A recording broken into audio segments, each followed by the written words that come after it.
Bueno, entonces ya todos tenemos los micrófonos cerrados. Solamente vamos a dejar abierto el tuyo, Claudia, por el momento. Ya estamos al aire. Buenas tardes a todos y todas. Mi nombre es Claudia Jaramillo y soy comunicadora de la Facultad Nacional de Salud Pública de la Universidad de Antioquia. Les acompañaré en este espacio dando apertura al evento y presentando a nuestra moderadora Jennifer Hernández Pacheco. Bienvenidos al Foro de Derechos, Garantías y Políticas de la Población Carcelaria en el marco de la pandemia COVID-19. Este foro tiene como objetivo visibilizar las precarias condiciones en que viven las personas privadas de la libertad y el personal de guardia del IMPEC en las instituciones carcelarias de nuestro país. Y hoy más que nunca, de cara a la pandemia y a la carencia de protocolos de atención y elementos de protección de bioseguridad para evitar su contagio.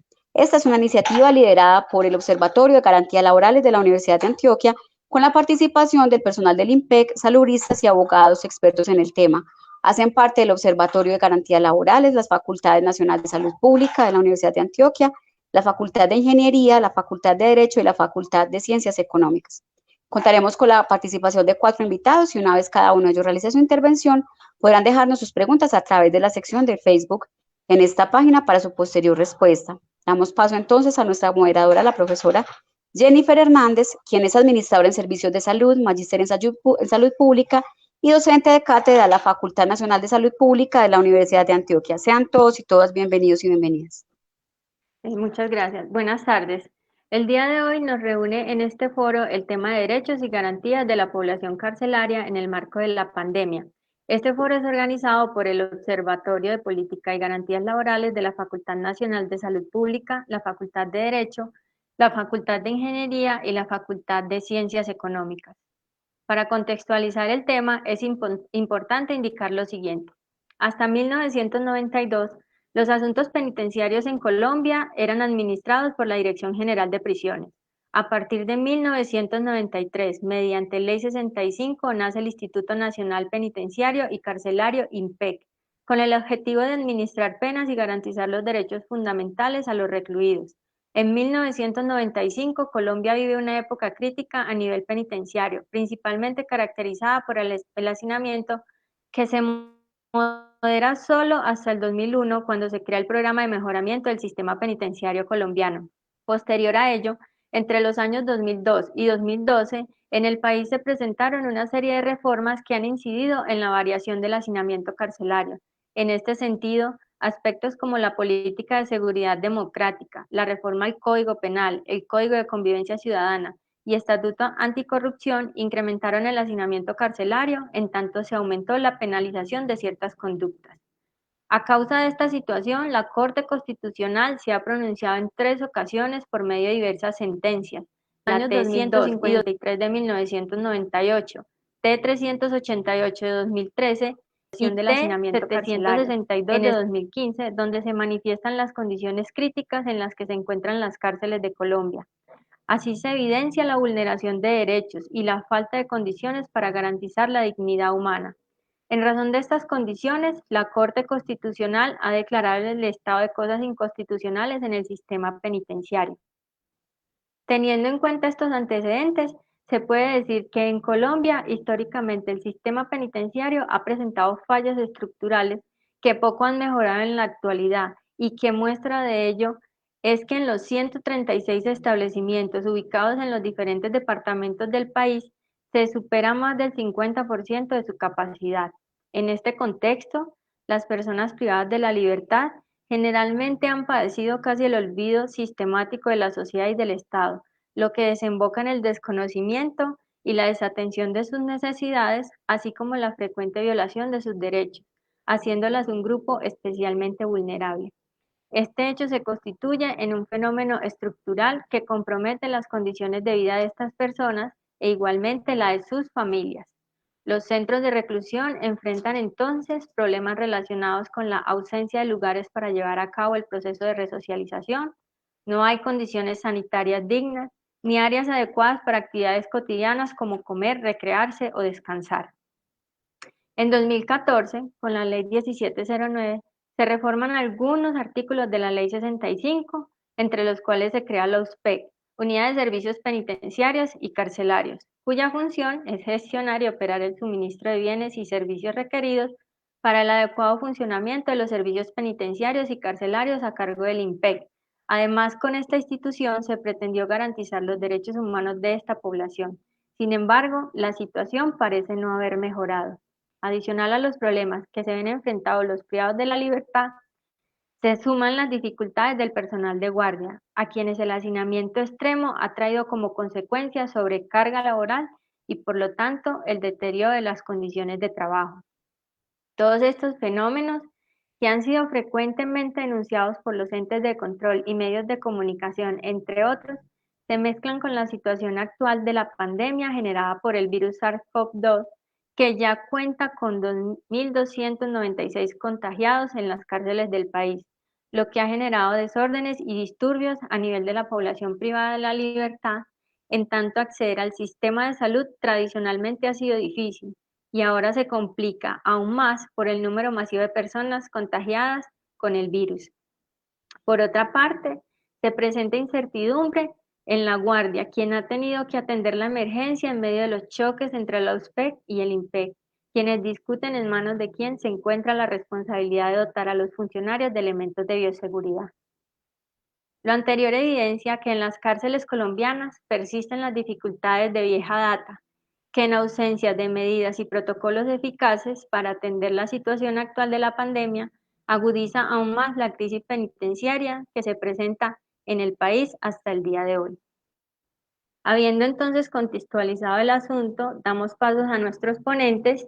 Iniciaremos con Luis Alberto Pinzón Zamora, quien actualmente es dragoneante del INPEC y secretario nacional de Derechos Humanos de la Unión de Trabajadores Penitenciarios de Colombia. Posterior a ello, presentará el profesor Juan Esteban Jaramillo, quien es abogado, profesor de la Facultad de Derecho y Ciencias Políticas de la Universidad de Antioquia. Continuaremos con Mariana Villa Restrepo, estudiante de Derecho, integrante del Semillero de Estudios Dogmáticos y Sistema Penal de la Universidad de Antioquia. Y finalmente presentará a César Mauricio Benítez Arenas, quien es abogado e integrante también del Semillero de Estudios Dogmáticos y Sistema Penal de la Universidad de Antioquia.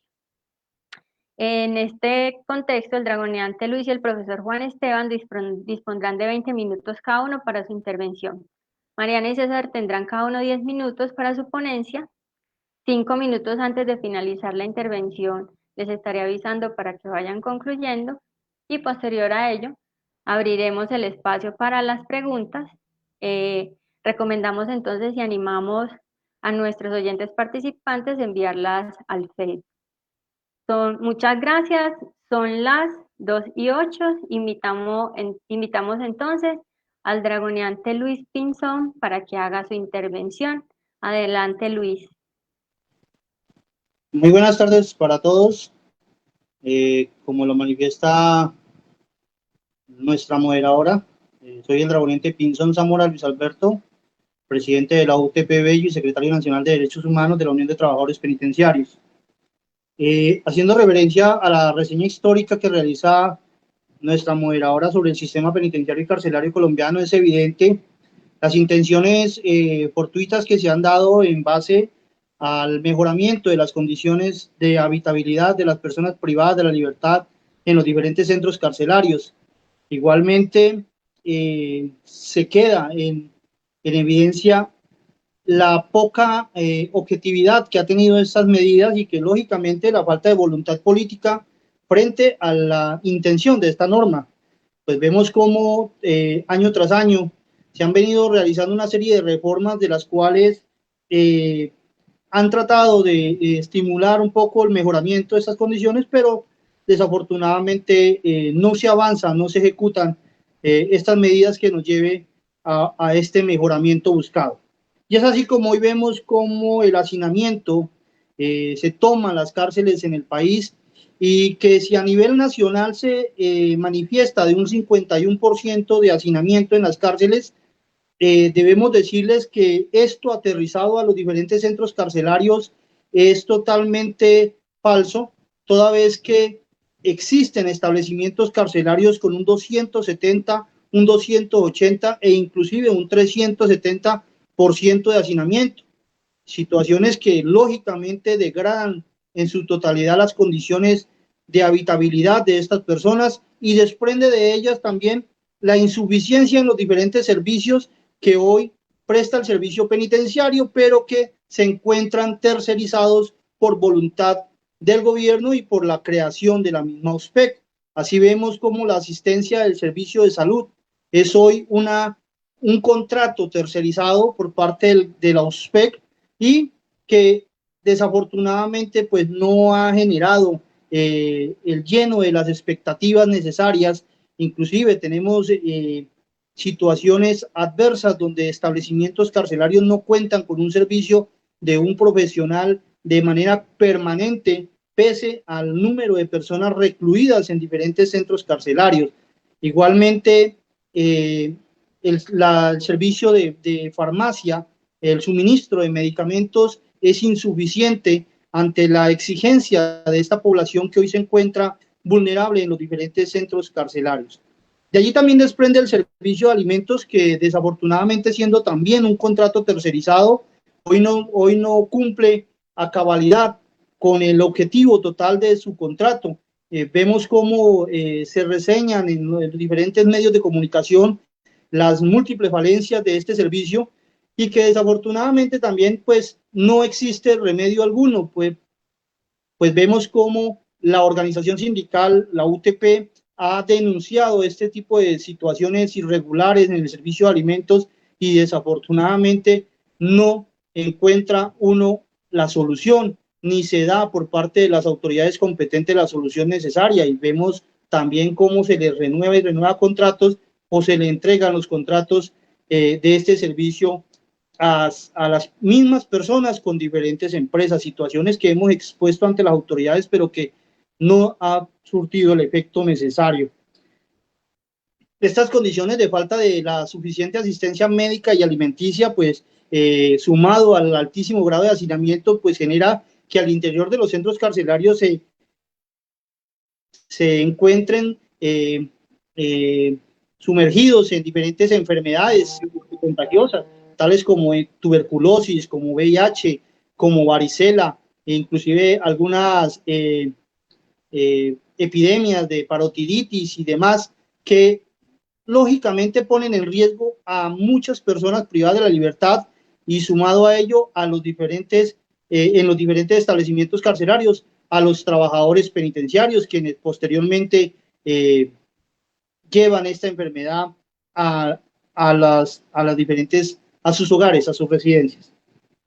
Toda esta situación de crisis que afronta por la historia del sistema penitenciario y carcelario colombiano, pues se ve totalmente afectado ante la presencia del COVID-19 en Colombia, que una vez llega a este país este letal virus, nuestra organización sindical realizó las advertencias tempranas, las alertas tempranas frente a las medidas que se deben tomar, toda vez que la población privada de la libertad, sus trabajadores penitenciarios se encuentran en total vulneración ante el posible contagio y ante una propagación acelerada al interior de los centros carcelarios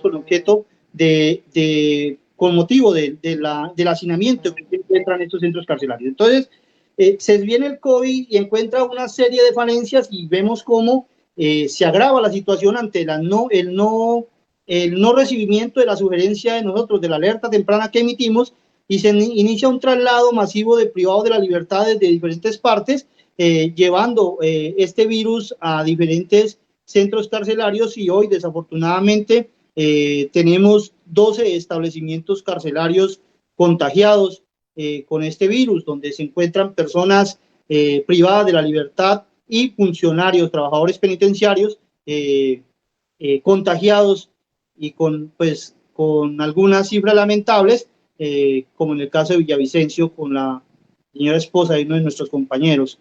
Es total que esta enfermedad en el centro carcelario encuentra su herramienta necesaria para propagarse de manera acelerada ante unas condiciones inhumanas de habitabilidad, y pues lógica también que hoy encuentra la indiferencia por parte del Estado por medio de la USPEC, quien, a pesar de haber manifestado ser la responsable de las personas privadas de la libertad, esta no ha cumplido, no se ha presentado en los diferentes centros carcelarios ni con sus medidas ni con su presupuesto.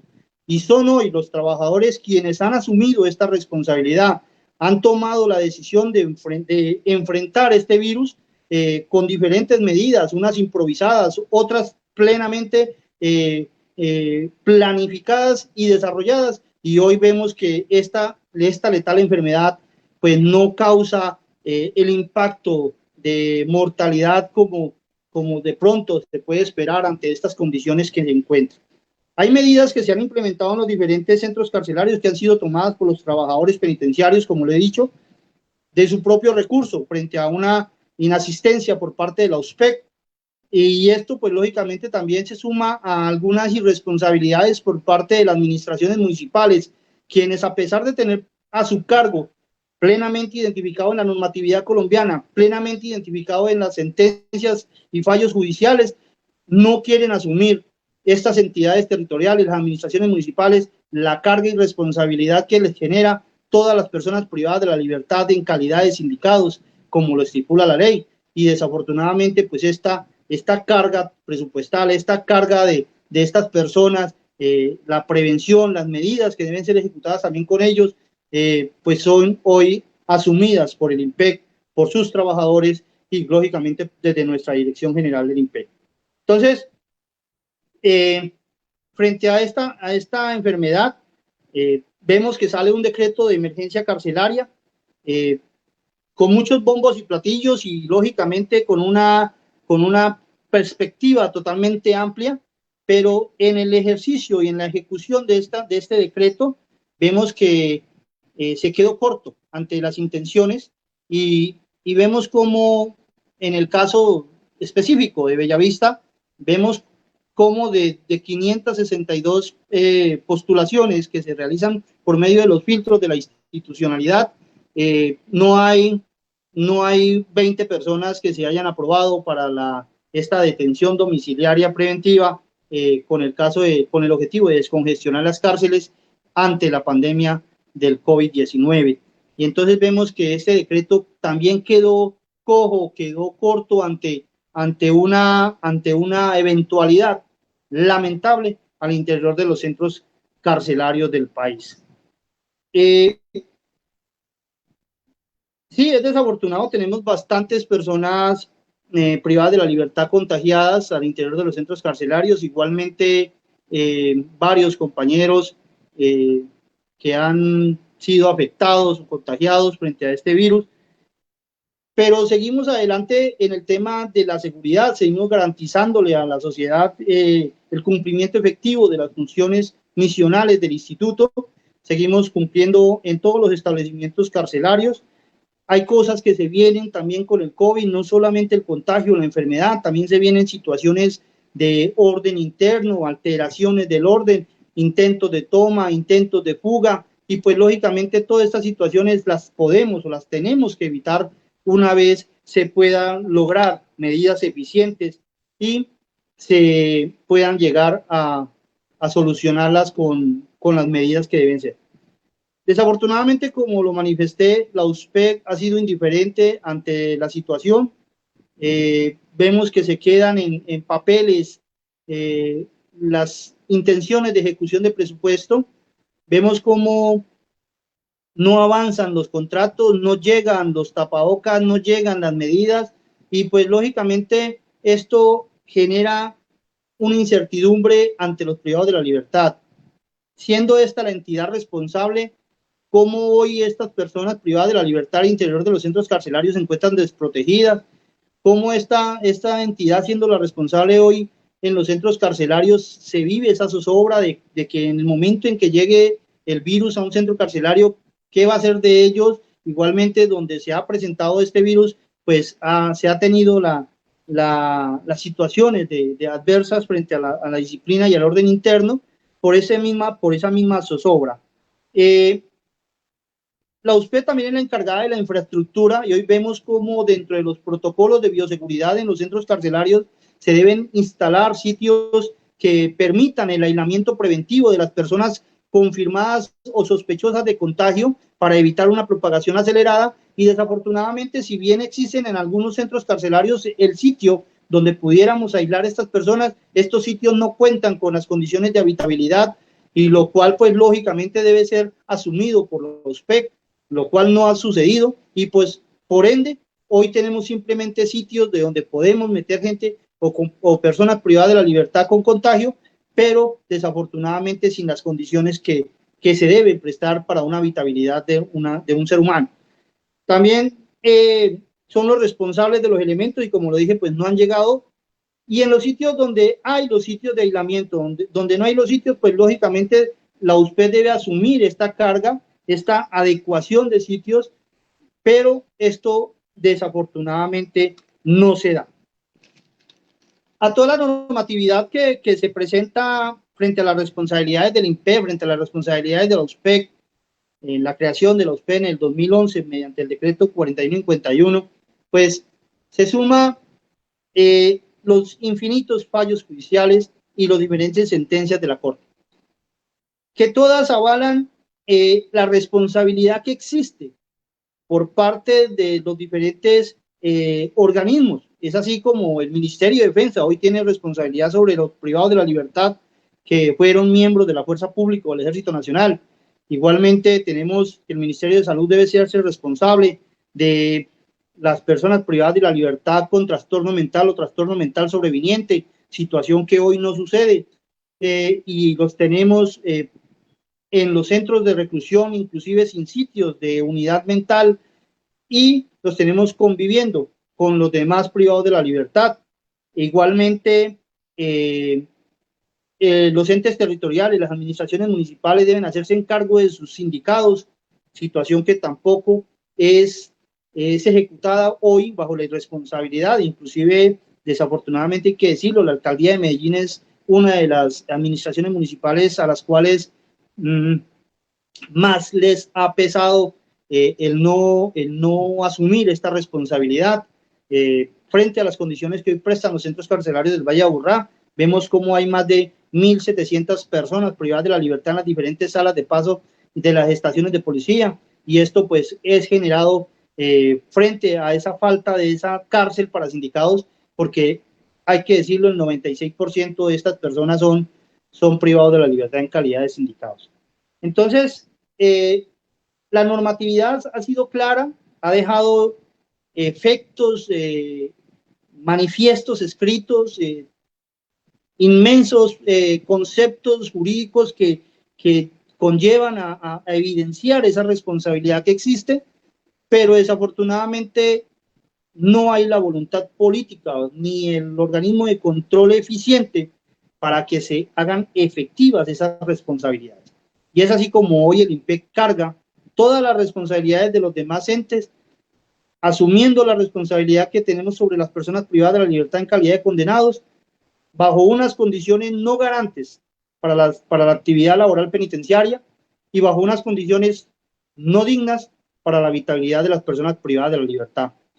Esa era mi exposición. Estaré atento al foro.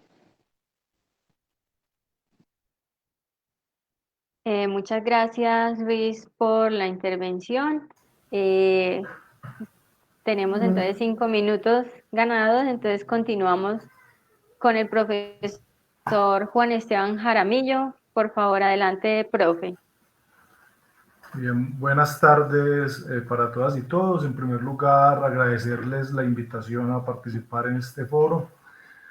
Pues bueno, yo quisiera hacer una reflexión en torno a lo que está sucediendo y la realidad que está relatando el dragoneante Luis Pinzón, que se está viviendo al interior de los centros penitenciarios.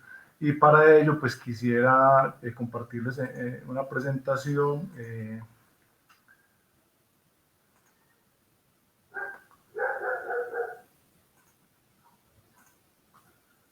no sé, me confirman si se puede ver bien.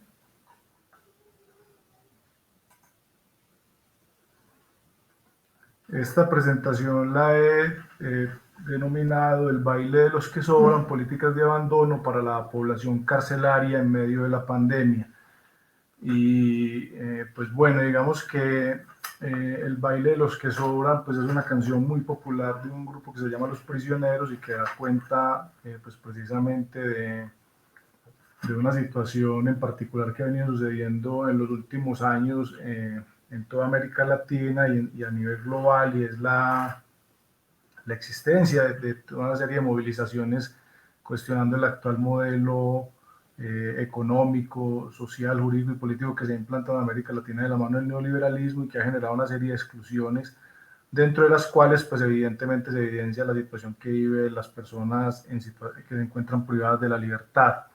En términos generales, digamos pues que la pandemia que azota a la humanidad hoy en día sacó a relucir múltiples problemáticas en nuestro país, y una de ellas es la relacionada con las personas que se encuentran privadas de la libertad, quienes además de padecer una larga historia de violaciones a sus derechos fundamentales, hoy se encuentran expuestas a riesgos extraordinarios, como bien lo relataba ahora el dragoniante, a riesgos extraordinarios para sus derechos a la vida y a la salud, y todo esto pues por cuenta de la propagación del coronavirus COVID-19 hasta sus lugares de reclusión. Y pues esta situación demandaba que por parte de las autoridades competentes se adoptaran medidas extraordinarias en materia de salud pública que evitaran la difusión del contagio.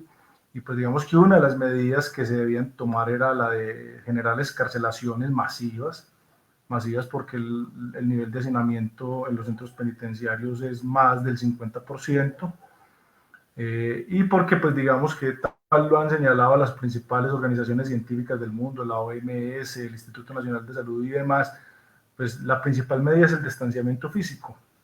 En ese sentido, bueno, y cuando hay distanciamiento físico, por lo menos que existan las medidas de bioseguridad que le permitan a las personas pues evitar el contagio.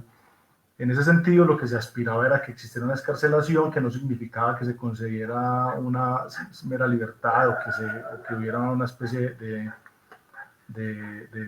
suspensión de la pena, sino que lo que se estaba, digamos que esperando era que por lo menos se le permitiera a la población que se encontraba privada de la libertad, pues poder cumplir con sus condenas, sus detenciones en sus residencias como medida de prevención, bajo el entendido que sus derechos fundamentales, no obstante estar privados de la libertad, siguen estando vigentes. En ese sentido, lo que se esperaba era precisamente medidas de ese tipo. Sin embargo, pues vimos que las medidas adoptadas por el gobierno nacional han ido en contravía de tales finalidades, y vimos cómo desde la Fiscalía General de la Nación y desde diferentes instancias gubernamentales pues se opusieron a la protección de los derechos fundamentales, no solamente de la población carcelaria, sino también del personal administrativo, del IMPEC y demás, razones de tipo securitario, de seguridad pública, sacrificando los postulados de respeto a la dignidad humana que se establecen en el modelo jurídico-político que la Carta Política de 1991 definió. En ese sentido, digamos que el problema de las cárceles, pues digamos que no es un problema nuevo, como bien lo señalaba ahorita Jennifer en la introducción, y no es un problema nuestro, es un problema global. Estas son algunas imágenes de cárceles en Latinoamérica. Está la imagen de lo que sucedió en El Salvador, en Argentina, en Brasil, en Colombia, etcétera, etcétera, donde se da cuenta precisamente pues, del tratamiento que se le dan a la población en situación carcelaria. Y pues digamos que retomando el hilo de lo que venía señalando, la situación en las cárceles no es nueva, ya como lo señalaba Jennifer y seguramente se referirán ahora mis compañeros y compañeras, pues en Colombia se ha declarado el estado de cosas inconstitucional debido a la condición de hacinamiento. Básicamente la Corte Constitucional, cuando declara un estado de cosas inconstitucional, lo que está señalando es que se presenta una situación generalizada, masiva y sistemática de violación de derechos fundamentales con relación a una determinada población, y que dicha violación de estos derechos se debe a una serie de acciones omisivas por parte del Estado, en el sentido de que no logra atender de manera adecuada y satisfacer los bienes y servicios que garantizan y aseguran esos derechos fundamentales. Entonces digamos que hubo un primer pronunciamiento en el año 98 con la sentencia T-153, en donde básicamente pues, la Corte señalaba que el hacinamiento desvirtúa de manera absoluta los fines del tratamiento penitenciario, 15 años después, en el año 2013, se expide la sentencia T388. La Corte verifica que nuevamente existe un estado de cosas inconstitucionales, que lo que sucede en las cárceles significa un desconocimiento de la dignidad humana, y que el sistema penitenciario y carcelario actual es incompatible con un Estado social y democrático de derecho. Juan, las Sí, diapositivas no se están pasando. no se están pasando. No. Bueno, no sé qué pasa. Voy a dejarlo entonces así abierto. No sé si se ve bien. Así como Sí está. se ve bien, pero no estaban pasando. En este momento sí la acabo de pasar. Listo, perfecto. Entonces, sí, no sé qué haya sucedido, pero bueno, voy a dejarlo entonces en esta vista más bien para no tener dificultades. Entonces, como les venía diciendo, pues en la sentencia T388 la Corte lo que señala es que en efecto se vuelve a presentar un estado de cosas inconstitucionales. Es importante tener en cuenta que transcurridos esos 15 años se supone que hubo un aumento de la infraestructura carcelaria, pero también a la par hubo un fenómeno de hiperinflación en materia penal, en el sentido de que se crearon nuevos delitos, se aumentaron penas, y esto evidentemente condujo a que las medidas que se habían adoptado fueran insuficientes para resolver la situación de hacinamiento carcelario. Y pues digamos que tuvimos hace 5 años la sentencia T762 del 2015, en donde básicamente la Corte Constitucional se concentra en señalar que hacer un análisis de la política criminal colombiana, y concluye pues que existe una ausencia de una política criminal integral, bajo el entendido de que, pues, por un lado, esta política criminal no tiene un carácter preventivo, que sigue utilizando el derecho penal como principal herramienta de la política criminal en lugar de utilizarla como última ratio, y que no existe, digamos, que una idea clara de lo que sucede, cuáles son las dinámicas que generan los fenómenos de criminalidad para atender estas conflictividades que están de base. Básicamente lo que la Corte concluye en estas 3 sentencias es que en el Estado colombiano, pues digamos que la política criminal y el sistema penal en términos generales no se corresponden con los postulados del Estado constitucional y democrático de derecho que se establece en la Carta Política de 1991. Y pues digamos que entonces la pregunta que habría que hacerse es, bueno, si ese modelo de política criminal y sistema penal que tenemos no se corresponde con los postulados y el paradigma del Estado Social de Derecho, la pregunta es entonces con cuál paradigma se corresponde. Y pues digamos que en los últimos años ha proliferado gran literatura especializada señalando que en los países occidentales y en los países industrializados principalmente, los países desarrollados, se ha venido presentando de manera paulatina lo que es el paso de un modelo de Estado social hacia un Estado penal, y con esto lo que se ha querido representar es básicamente un cambio en términos cualitativos muy importante en las funciones del Estado, y es que el Estado hoy en día no se encarga de atender, digamos, que los problemas de exclusión, marginación, desigualdad que existen a través de políticas públicas afirmativas, sino que lo hace principalmente a través de la afirmación de su poder punitivo. Con esto busca ganar legitimidad y simplemente termina, pues digamos que atendiendo las crisis, o más bien desatendiendo las crisis sociopolíticas y socioeconómicas que se presentan en su interior, básicamente a través del uso privilegiado del derecho penal y el sistema penal en términos generales. Entonces, digamos que pues, esta presentación lo que pretendo señalar en esta primera parte de la misma es mostrar un poco como cuál es ese modelo que se corresponde con ese sistema penal y con esa política criminal, el del Estado penal, cuáles son como sus diferentes dimensiones, para dar cuenta de un asunto muy importante que también ha sido denunciado ya, digamos que históricamente por la academia especializada en estos temas, y es pues, que una de las características principales del modelo de Estado penal es, por un lado, que genera procesos de criminalización de la pobreza y la protesta social, y por el otro lado genera, pues digamos que como contrapartida, fenómenos de impunidad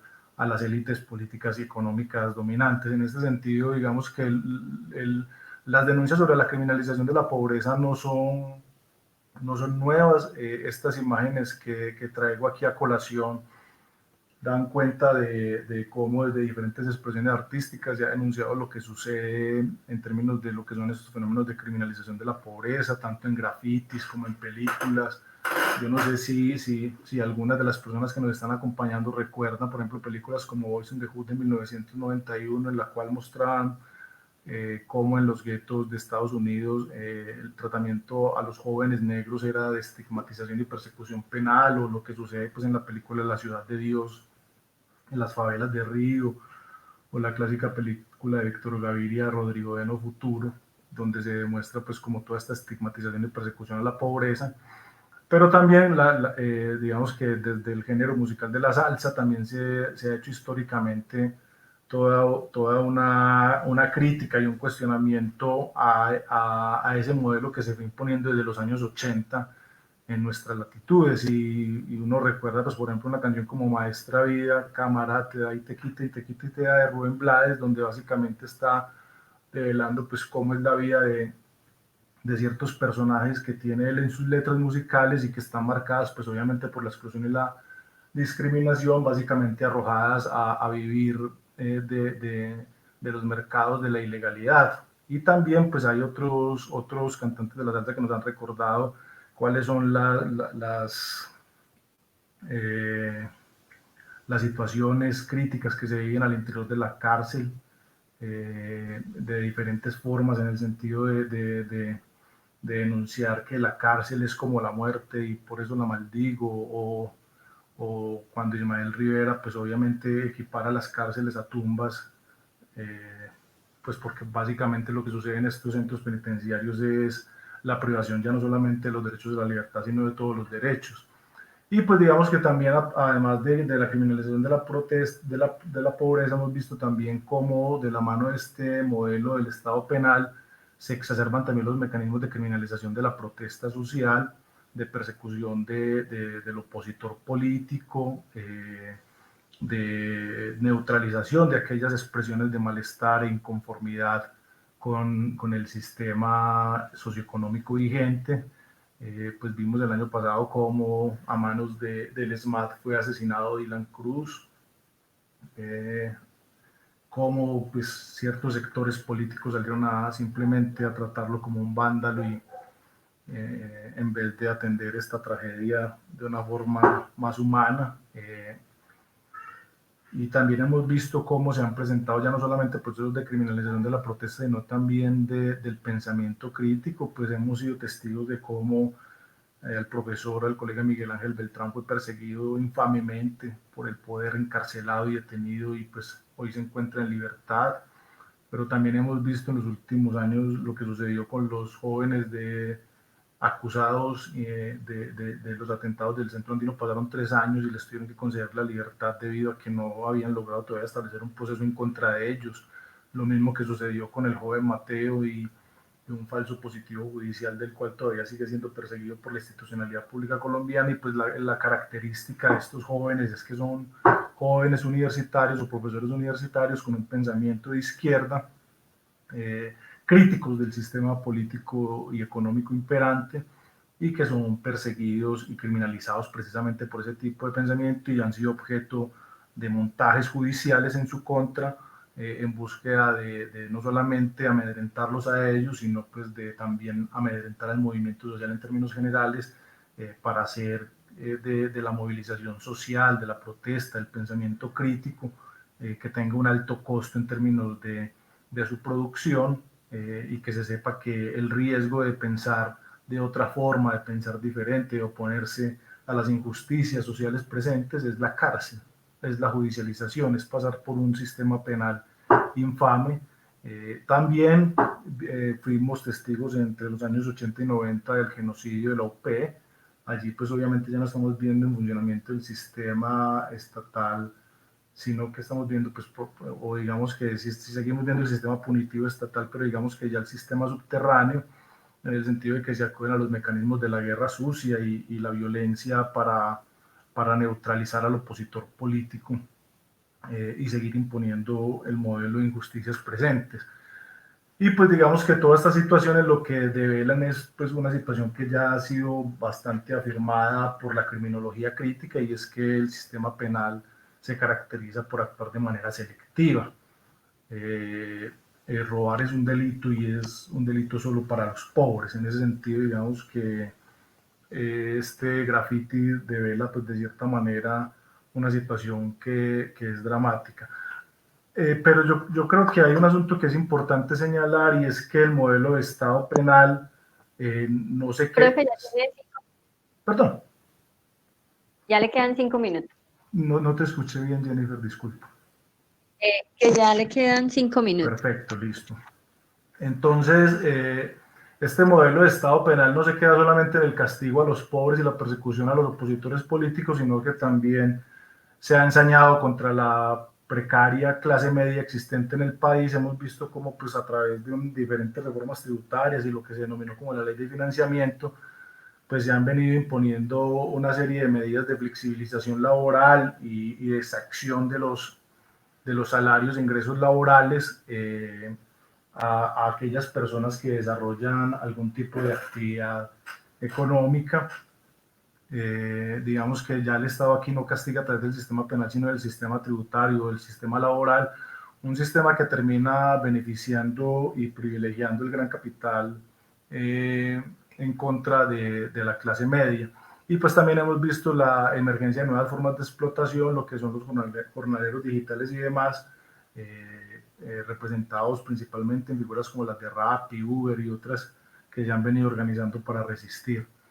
Mientras todo esto sucede, el sistema político colombiano termina generando una serie de privilegios y beneficios al gran capital. Yo aquí retomo una gráfica de un amigo de Álvaro Pardo, quien ha venido denunciando desde hace muchos años que los beneficios y exenciones tributarias que se están otorgando a ciertos sectores, en particular al sector financiero y minero, terminan marcando una gran transferencia de recursos públicos hacia lo privado y generando los problemas de desfinanciación de lo público. Digamos que Álvaro Pardo en este estudio Los mitos de la realidad tributaria del país, llega a una conclusión: es que con el total de los beneficios tributarios durante los años 2010 a 2016, los cuales ascienden a 181 millones de dólares, se podría cubrir perfectamente 2,5 veces el saldo de la deuda pública externa, que ronda los 70 mil millones de dólares. Entonces, digamos que aquí es donde uno encuentra explicación de por qué las crisis de financiación que afectan el acceso a derechos fundamentales como la salud, la educación, están relacionados precisamente con el desfinanciamiento de lo público. Y pues hay otros estudios que han dado cuenta también de esta situación. Simplemente los cito: el de Garay y Spiti, Dinámica de las desigualdades en Colombia, que también muestra un resultado similar. Daría para, si se grabaran los mega ricos en Colombia, daría pues perfectamente para pagar, como lo señalaba Álvaro Pardo hace unos días, para poder pagar la deuda externa y además garantizar una renta básica a más de 9 millones de personas. Y también está el estudio de Alvarado y Londoño, que dan cuenta también de la concentración de la riqueza.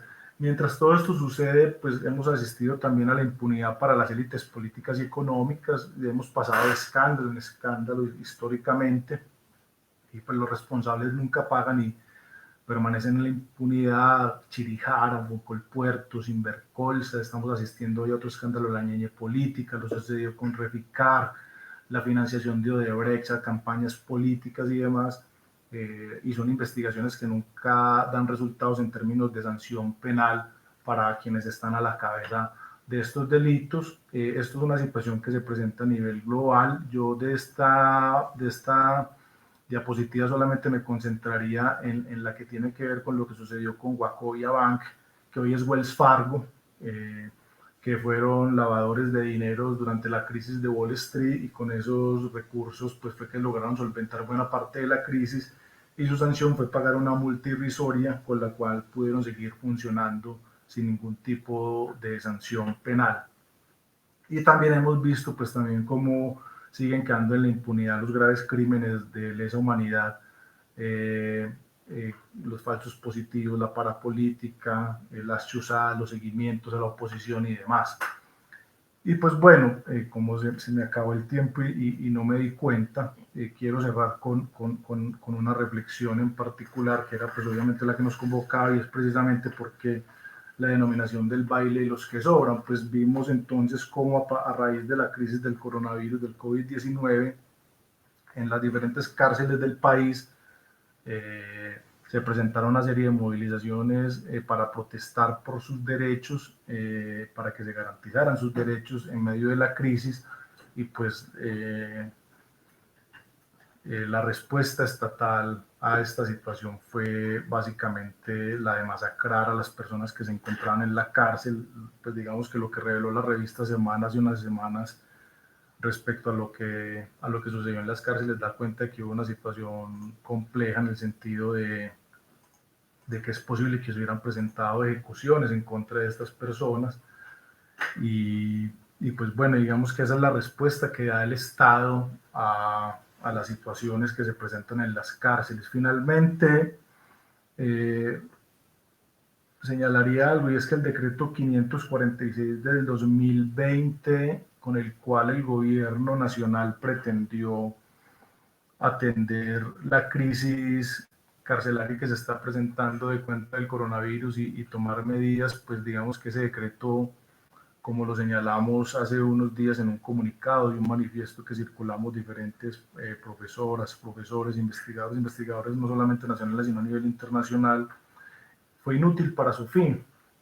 Este decreto había proyectado sacar 4.000 personas de las cárceles, lo cual terminaba siendo también una cifra irrisoria e insuficiente para garantizar y tomar las medidas de prevención necesarias para atender la crisis de contagios en las cárceles, el confinamiento que se está y el confinamiento y el hacinamiento que se estaba presentando y que se sigue presentando.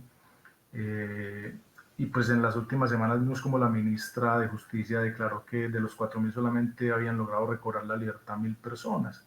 Entonces, digamos que lo que se demuestra con este decreto 546 del 2020 es que la población carcelaria le importa muy poco el poder. Finalmente, la población carcelaria termina siendo útil en términos de legitimar el actual sistema político que existe en nuestro país. Finalmente, es el mecanismo de legitimación, es un ensañamiento contra los más vulnerables, y en últimas, pues esto es una causa impopular. Dirán cualquiera, ¿cierto? ¿A quién le importarán los presos y las personas privadas de la libertad? Y pues cualquiera diría que acaso no se merecen su suerte y que bien merecida tienen la muerte en los centros penitenciarios. Esos son los comentarios que uno recurrentemente encuentra en medios de prensa, en redes sociales, incluso a raíz del comunicado y el manifiesto que hace unos días sacamos nosotros con respecto a esta situación. Pues bueno, finalmente creo que el asunto es que nos posee una especie de fascismo social que en últimas termina por darle un tratamiento y dispensarle un tratamiento de desechables, de residuos humanos a la población carcelaria. Existe una incapacidad para expresar un sentimiento de humanidad con respecto a esta población. Yo dejo por ahí porque... bueno, Jennifer, gracias. Me estaba un poco apurado, pero me da 2 minutos más para redondear. Lo que quería señalar es que en efecto, pues digamos que se requerían verdaderas medidas de descongestión de las cárceles, de las prisiones, atender de manera digna a esta población, y desafortunadamente lo que estamos viendo es que se opusieron una serie de argumentos falaces. Uno de ellos fue el que opuso el señor fiscal Barbosa, al señalar que dejar salir a estas personas de la cárcel pues implicaría un grave riesgo, ¿cierto? Pasando por alto todos estos asuntos que acabo de señalar, y es básicamente pues que estamos conviviendo con los principales criminales en la libertad, muchos de ellos en el poder hoy en día, financiados por narcotraficantes, y nadie se conduele, ¿cierto? Y nadie se conmueve y nadie se conmociona por esta situación, y estamos dejando a su suerte a las personas que se encuentran privadas de la libertad, en muchos casos personas que ni siquiera han sido, se les ha garantizado un debido proceso, y en muchos casos personas que ni siquiera tienen una condena en firme actualmente, que simplemente se encuentran sindicadas o imputadas por algún delito, pero que ni siquiera han sido condenadas. Y las que han sido condenadas, pues de todas maneras hay que reiterar esta idea, y es que no obstante estar privadas de la libertad, eso no las hace merecedoras del tratamiento que se les está dando en medio de la pandemia. Es decir, existe y sigue existiendo un grave riesgo, y el pico de contagio sigue en aumento, y es necesario que se adopten medidas y políticas que expresen una genuina preocupación por la población que se encuentra privada de la libertad. Muchas gracias. Muchas gracias, profe Juan Esteban. Continuamos entonces con Mariana Villarrestrepo, quien es estudiante de Derecho, integrante del Semillero de Estudios Dogmáticos y Sistema Penal de la Universidad de Antioquia. Adelante, Mariana, con tu intervención. Bueno, buenos días para todas y todos. Gracias por la asistencia. Voy a proceder a compartirles una presentación que realizamos, toda vez que nos parece importante mostrarles unas imágenes.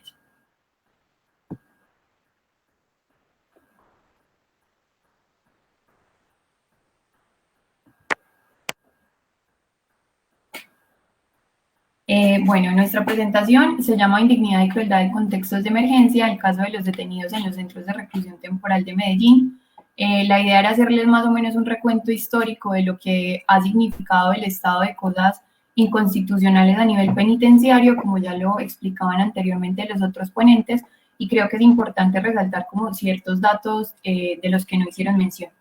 En primer lugar, el estado inconstitucional de cosas fue declarado con la T-153 del 98 por la Corte Constitucional, ya que había múltiples acumulaciones de tutela por parte de las personas privadas de la libertad, dado el hacinamiento que se presentaba. Se analizan especialmente dos casos, uno es el caso de Bellavista y otro es en La Picota, dado que había insuficiencia de todo, como los internos los decían, incluso del aire para respirar. En La Picota principalmente se centran en que pretendían acomodar un mínimo de 4 personas en un espacio de 6,60 metros cuadrados, impidiendo el libre, el normal movimiento y vulnerando a toda costa el derecho a vivir de una manera humana, como ya lo ha planteado la Corte, siendo este uno de los requisitos para la dignidad. Como lo planteaba el Instituto de Planeación Nacional del INPEC para ese entonces, el problema de hacinamiento no es solamente un problema estructural, sino que es más allá de trascender el problema físico, va ligado con las problemáticas que se presentan a nivel de la dignidad humana, ya que la gente se ve abocada a vivir en condiciones que superan los límites de la tolerancia. Con la sentencia T388 del 2013 y la T762 de 2015, como ya lo mencionaban anteriormente, se reitera nuevamente el estado de cosas inconstitucionales, pero hay algo muy importante que no ha sido mencionado, y es que por medio de esta se instaura la regla del equilibrio decreciente. Con esta se buscaba tener un nivel de ocupación no superior al cupo máximo en los establecimientos, es decir, solamente podrían ingresar las personas conforme al número de personas que salieron la semana anterior en los centros de reclusión. La Corte fue muy enfática en decir que la medida solo podía ser aplicada de forma razonable sin poner en riesgo otros bienes constitucionales en igual o mayor medida, llegándose incluso a considerar el cierre completo de ciertas cárceles precisamente por la situación de crisis generalizada. Sin embargo, en términos prácticos, lo que vimos fue una medida que terminó siendo un poco más caótica de lo que ya estaba, en cuanto se terminaron trasladando las personas privadas de la libertad a centros de pasos como las unidades de reacción inmediata, las URIs, y las estaciones de policía a lo largo del territorio nacional, generando de esta forma hacinamiento en lugares que no lo habían, y lo que es mucho más gravoso, en lugares que no estaban condicionados arquitectónicamente para soportar la cantidad de personas que tienen hoy en día. Al respecto, la Dirección General de la Policía Nacional remite a la Corte Constitucional un documento para el 6 de junio de 2019, en el que da a conocer que en el país hay 239 estaciones y subestaciones de policía con problemas de hacinamiento, en las que se encuentran personas condenadas y con medidas de aseguramiento bajo las mismas circunstancias. En Antioquia, por ejemplo, se cuenta con 40 estaciones de policía con capacidad para 286 personas, pero para este entonces se encontraban 623, mostrándonos que hay un hacinamiento de un 118%. En el contexto local, la Candelaria, por ejemplo, ha sido uno de los más resonados, el que más ha tenido un mediático, porque empezaron a circular unas fotos de cómo vivían las personas allí. A partir de eso ha sido una de las que más se le ha trabajado respecto a la situación de hacinamiento que presenta, pero hoy por hoy hay 296 personas privadas de la libertad en un espacio apto solamente para albergar 100 de ellas. La deshumanización de estas personas en los actuales contextos carcelarios es completamente evidente, y el Estado parece hacer caso omiso de dicha situación, omitiendo, por ejemplo, que en la Carta Internacional Interamericana de Derechos se ha establecido que el hacinamiento constituye en sí mismo una violación personal que obstaculiza los fines de la pena, y la Corte Constitucional también ha sido muy enfática respecto a que la escasez de recursos o implementos no es una excusa para tratar de mitigar la situación. El derecho de las personas a que se les respete su dignidad es fundamental para el desarrollo jurisprudencial sobre la protección especial de las personas privadas de la libertad, pero no solo eso, sino que también ha hecho y ha sido muy enfática en que las penas excesivas, crueles, inhumanas y degradantes no son otra cosa que violencia institucional, y eso es lo que se sigue viendo en el contexto actual. Esto es más o menos lo que se presentaba antes de la pandemia, el contexto en el que se vivía, pero tras la pandemia la situación se ha recrudecido. El 17 de marzo del presente año se declara la emergencia económica, social y ecológica a nivel nacional en razón del virus SARS-CoV, pero a partir de entonces las diferentes organizaciones que trabajan con personas privadas de la libertad y desde la academia se estuvo a la espera de un pronunciamiento del gobierno. Sin embargo, fue solamente hasta el 14 de abril de 2020 cuando se expide el decreto 546, con el cual se buscaba adoptar unas medidas transitorias para que algunas personas privadas de la libertad se les sustituyera la pena por detención preventiva o detención preventiva o detención domiciliaria respectivamente. Y para ese entonces ya resonaban en los medios de comunicación, y desde la academia también se había hecho muy fuerte por tratar de visualizar la situación que acontecía en las cárceles, dado los diferentes motines que se habían presentado. Como lo mencioné, con este decreto se busca adoptar medidas para sustituir la pena de prisión y la detención domiciliaria para personas que se encontraran en situación de mayor vulnerabilidad, y se adoptarán otras medidas para combatir el hacinamiento carcelario. Cuando se hace un análisis de este en términos formales, se puede decir que cumple con todos los requisitos establecidos en el artículo 215 de la Constitución Política, donde se regula el estado de emergencia económica, social y ecológica. Sin embargo, a la hora de entrarle a hacer un examen respecto a los requisitos materiales, vemos que presenta múltiples inconvenientes. En primer lugar, la lista de las personas que no pueden acceder al beneficio es extensa y serían pocos los que lograrían escapar de un foco de contagio como lo es el que ven actualmente, y para que no hubiera el hacinamiento se requeriría que saldrían aproximadamente 40.000 personas, de las que se estimaba, como ya lo dijo el profesor Juan Esteban, iban a salir solamente 4.000, perdón.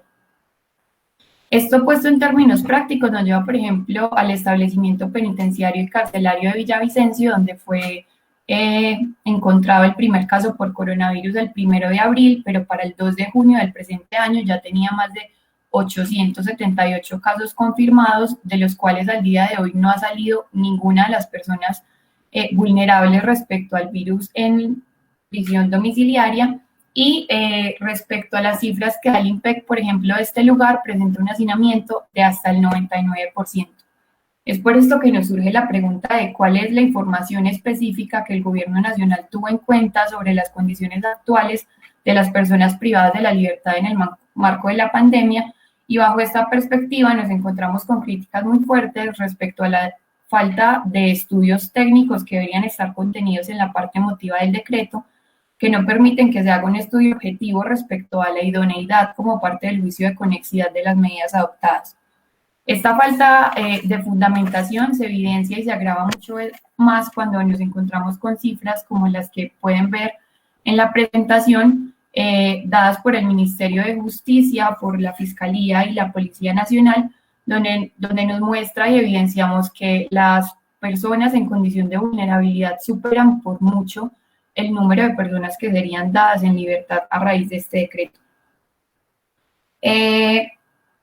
Además, podemos evidenciar que en el artículo 5 y 6 del decreto, donde se establecen las excepciones para conceder las medidas de detención y prisión domiciliarias, vulneran a toda costa los juicios de conexidad, finalidad y proporcionalidad que deberían cumplir respecto a las circunstancias actuales que se atraviesan por el coronavirus. Para finalizar, nos gustaría recalcar que respecto a las personas detenidas preventivamente, los sindicados, no se hace ninguna distinción ni se les da un trato más benevolente, pasando de largo la presunción de inocencia que los ampara. Esta población se compone de un porcentaje bastante amplio y muchas de ellas se encuentran en unidades detención inmediata o estaciones de policía en unas condiciones mucho más lamentables. Pasaré a mostrarles unas imágenes que se tienen de la estación La Candelaria. Esto es al día de hoy, vemos que ni siquiera los guardianes ni los policías se les está dando la dotación como ya lo decían anteriormente, y omiten a toda costa las recomendaciones que se han hecho por la Organización Mundial de la Salud respecto a la higiene permanente de manos, el distanciamiento social y el aislamiento, ya que muchas veces ni siquiera cuentan con agua potable para consumir alimentos. Como lo mencioné anteriormente, en el caso de Medellín, se presentan niveles de hacinamientos mucho más altos que lo que reporta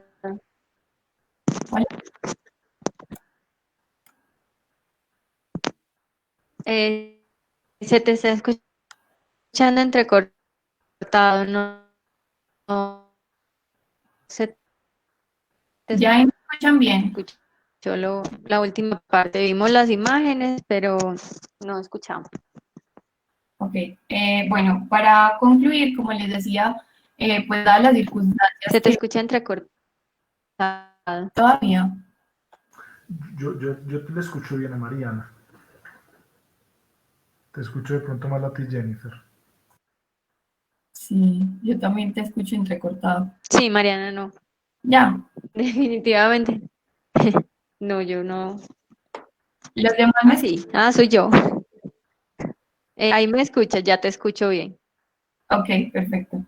Bueno, como les estaba contando, esas imágenes que les acabo de mostrar fueron de la estación La Candelaria, son las más recientes, hace aproximadamente 2 semanas, y al día de hoy solamente han sido dadas en libertad 2 personas, sabiendo que cuenta con un hacinamiento de edad superior al 100%. Y ya le doy paso a mi compañera. Listo, Mariana, muchas gracias por tu intervención. Sí.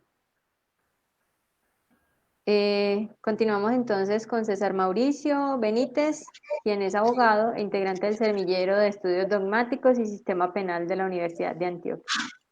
Adelante, César. Muchas gracias, Jennifer. Muy buenas tardes para todos. Primero quisiera empezar dando algún tipo de cifras y caracterizando 2 grandes tipos de reclusos en Colombia. Tenemos los reclusos número 1, que son los reclusos que se encuentran en situación de indignidad. ¿Cuáles son estos reclusos? Los que están en los diferentes ERON, establecimientos de reclusión del orden nacional. En los ERON hay 117.000 reclusos, entre condenados y detenidos preventivamente. Sin embargo, estos ERON solamente tienen capacidad para 80.000 de ellos. ¿Qué significa? Que existe un hacinamiento carcelario del 45,2%. Y ese hacinamiento corresponde a casi 37.000 personas de más que hay en estos centros de reclusión. Ahora, de los 117.000 personas que están en los ERON, 35.000 son detenidos preventivamente. Entonces, un dato curioso es que si sacáramos a todas las personas que están detenidas preventivamente en los ERON, el hacinamiento carcelario finalizaría. La otra población que está en condiciones mucho peores que las que están dentro de los ERON es la población que se encuentra en las diferentes estaciones de policía o en los diferentes centros de detención transitorio, URI, estaciones de policía, CAI, ¿cierto? En estos centros de detención transitorio, como su nombre lo indica, son centros de un medio para una finalidad. Se los voy a colocar con un ejemplo. Supongamos que existe una pelea entre el papá, el señor y la esposa. El señor le está pegando a la esposa, los vecinos llaman a la policía llega, inmediatamente aprenden a la persona y se lo llevan a uno de estos centros de detención transitorios. Supongamos, por ejemplo, La Candelaria, que ahorita tiene un hacinamiento superior al 200%. Se supone que allí en un término máximo de 36 horas, esta persona deberá ser llevada ante un juez de control de garantías con el objetivo de que se resuelva su situación jurídica. Estos centros de detención transitorios, como La Candelaria, que tiene un hacinamiento del 200%, son centros para eso, para ser transitorios, para ser centros de paso. Sin embargo, ¿qué observamos? Que en estos momentos existen, en su gran mayoría, población detenida preventivamente, es decir, población que ya le fue resuelta su situación jurídica por parte de un juez de control de garantías y también población condenada. Pero entonces la pregunta que nos hacemos ahí es, ¿puede existir la posibilidad de prevenir y mitigar el COVID en un centro de detención transitorio donde existe un hacinamiento carcelario del 200%? Por supuesto que la respuesta que yo daría es que no. Les voy a contar una anécdota. Yo soy abogado litigante también y como abogado litigante tuve un cliente alguna vez de la estación de policía de la Candelaria. Era una audiencia de medida de aseguramiento y como eran varios los sujetos, pues la audiencia se extendió por varios días. Mientras la audiencia continuaba, la persona tenía que estar en la Candelaria y todos los días llegaba con una cara de maltrecho. Yo le preguntaba que cómo había estado, que en qué condiciones había estado. Él me decía que para ir a orinar en horas de la noche tenía que pasar por encima de los compañeros despertándolos. Y me decía literalmente, doctor, sáqueme de ahí, eso es un infierno. Pero entonces, ¿qué ha hecho el gobierno nacional y qué ha hecho la Corte Constitucional con el objetivo de evitar que las personas que estén allí se contagien? Pues el gobierno nacional, como mis compañeros anteriores muy bien lo han dicho, decidió emitir unos decretos legislativos dentro de sus facultades extraordinarias, ¿cierto? Y emitió el decreto 546 de 2020, en donde dice, vea, vamos a sacar personas que estén susceptibles, que tengan enfermedades susceptibles del COVID-19, diabetes, VIH, por ejemplo, vamos a sacar, por ejemplo, personas mayores de 60 años, vamos a sacar madres que tengan hijos menores de 3 años ahí, ¿cierto? Pero trae un montón de exclusiones, ¿cierto? Casi del todo el articulado del Código Penal está excluido de que las personas que hayan cometido ese delito o que se encuentren siendo procesadas por ese delito puedan salir de allí. Entonces, imagínense ustedes al sujeto en la cárcel, imagínense en Bellavista. Le dicen los internos, amigo, van a sacar un nuevo decreto y resulta que si usted tiene más de 60 años puede salir escarcelado. Imagínense al hombre todo feliz allá en Bellavista. Pero resulta que cuando lee la lista de exclusiones, supongamos un porte ilegal de armas, por ese delito no puede salir de allí. O imagínense una persona que está completamente grave y que no pueda salir de este lugar que porque está siendo procesado por un porte ilegal de armas, ¿cierto? Eso no tiene ningún sentido. Y referente a las estaciones de policía, el gobierno nacional también emitió el decreto legislativo número 804 del 4 de junio de este año, en donde básicamente se lavó las manos diciendo, vea, vamos a darle competencia a los entes territoriales, entiéndase, por ejemplo, los municipios, para que empiecen a adecuar o modificar los diferentes centros de detención transitorias. Lo primero es que, ¿cuánto tiempo se demorarían en adecuar o modificar dichos centros de detención transitoria? Entonces, pónganse ustedes en esta tarea. En estos momentos en la Candelaria, un hacinamiento carcelario del 200%, es decir, hay casi cerca de 200 personas más porque solamente tiene capacidad para 100 personas. Y el gobierno le dice, adecúe, modifíqueme.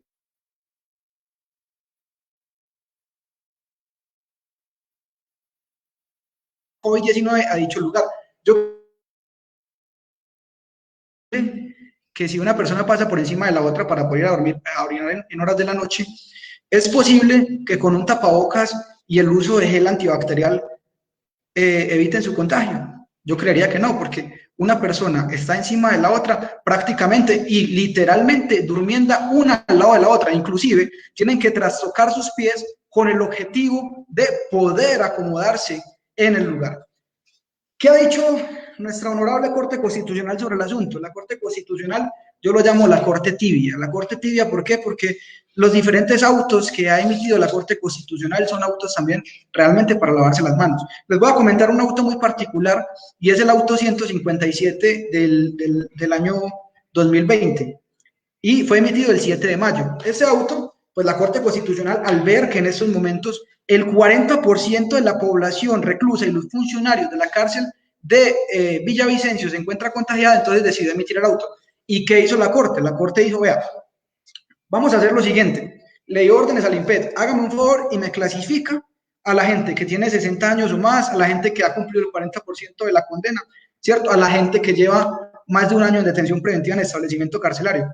¿Y qué van a hacer ustedes? Me van a pasar eso a los defensores públicos, para que los defensores públicos sean quienes pidan la sustitución de la medida de aseguramiento de detención preventiva en establecimiento carcelario por domiciliaria y el respectivo subrogado penal en caso de que pudiese ser acreedor la persona ante los jueces de ejecución de penas y medidas de seguridad, ¿cierto?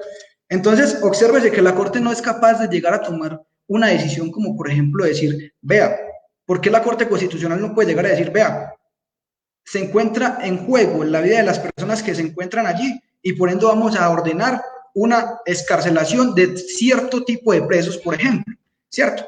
Ahora, nosotros como semillero de estudios dogmáticos y sistema penal de la Universidad de Antioquia, desde que empezó a suceder toda esta temática, desde la expedición del decreto 546 de 2020, empezamos a tomar acciones con el objetivo de ayudar a la población carcelaria, ya sea que estén en los diferentes ERON o en los diferentes centros de detención transitoria. Creamos formatos de tutela. Presentamos acciones de tutela porque considerábamos que existía un perjuicio irremediable, que la vida de estas personas se encontraba en riesgo y también su salud se encontraba en riesgo, al tal punto que en estos momentos no se sabe cuáles son todos los efectos secundarios del COVID-19. Nosotros presentamos muchas de estas tutelas y muchos de los jueces decían que no eran competentes porque para el asunto existía el trámite de la sustitución de la medida de aseguramiento y la solicitud ante los jueces de ejecución de pena en el caso de los subrogados penales. Pero la práctica nos dice algo diferente. Usted va y solicita hoy en día una sustitución de una medida de aseguramiento, ¿cierto? Solicitando la detención domiciliaria y lo que le van a decir a ustedes los jueces es, vea, es que de forma expresa el decreto 546 de 2020 nos dice que por este delito esta persona no puede ser acreedora de la sustitución de la detención preventiva en establecimiento carcelario por domiciliario, ¿cierto? Frente a este panorama, que nosotros podemos avisorar como una solución a corto plazo. La primera solución a corto plazo es que los jueces de ejecución de penas y medidas de seguridad y los jueces de control de garantías inapliquen las excepciones que se encuentran dentro del decreto y por tanto concedan, ¿cierto? Concedan la medida de aseguramiento de detención domiciliaria y el respectivo subrogado penal, ¿cierto? Le estamos diciendo, vea, aplique directamente la Constitución e inaplique la normatividad que vaya en contravía de ello, lo que no le permita que la persona pueda irse a la casa, porque está en juego un valor supremo, como lo es, por ejemplo, la vida. Y la segunda solución que nosotros encontramos es, en estos momentos, el decreto 546 de 2020 ya está en manos de la Corte Constitucional. Muy pronto seguramente saldrá un fallo, porque la Corte Constitucional tiene que hacer un control posterior y automático. ¿Qué significa esto? Significa que la Corte va a tener que pronunciarse de fondo sobre el decreto y lo que se le solicita a la Corte, o lo más sensato que podría hacer la Corte, es eliminar un montón de exclusiones, si no la gran mayoría o si no todas, de las que están en el artículo 6 de dicho decreto, es decir, quitar todo el articulado del Código Penal que se encuentra allí. El control difuso en Colombia es posible. Existió el caso de un juez en Salamina Caldas, en donde inaplicó mediante el control difuso el artículo 6 del decreto 546 de 2020 y condenó a la persona mediante un preacuerdo y posteriormente concedió la detención domiciliaria.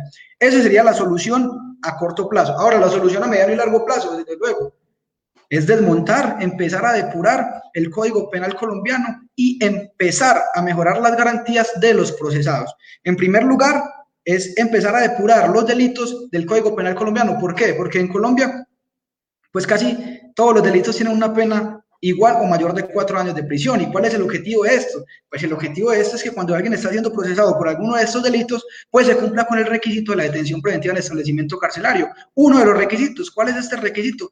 Pues que el delito sea igual o mayor a 4 años de prisión. Entonces, hoy en día existen dos grandes problemáticas. La primera, la demagogia electoral, ¿cierto?, del legislador con el objetivo de ganar adeptos políticos, de crear nuevos tipos penales, nuevos delitos, así sus finalidades no se vayan a cumplir, ¿cierto? Y la segunda de ellas es hacer una garantía más fuerte de la detención preventiva en establecimiento carcelario con el objetivo de que limitar al juez de control de garantías para que dicha medida realmente sea prácticamente excepcional. Porque es que el objetivo de la detención preventiva en establecimiento carcelario es, sin lugar a dudas, vulnerar la presunción de inocencia. Porque, como lo dije, cerca de 35.000 personas ahorita se encuentran en los ERON siendo procesados, es decir, presos sin condenas. Esa sería como el aporte que me gustaría hacer en este conversatorio y te reitero las gracias por la invitación.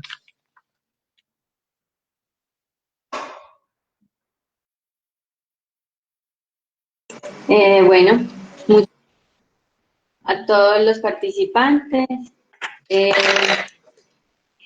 Cumplieron muy bien con el tiempo y eso favorece mucho ahora que desarrollemos las preguntas. Aspectos muy importantes se dieron pues como en todo el asunto. Pero un momentito, tengo una interferencia.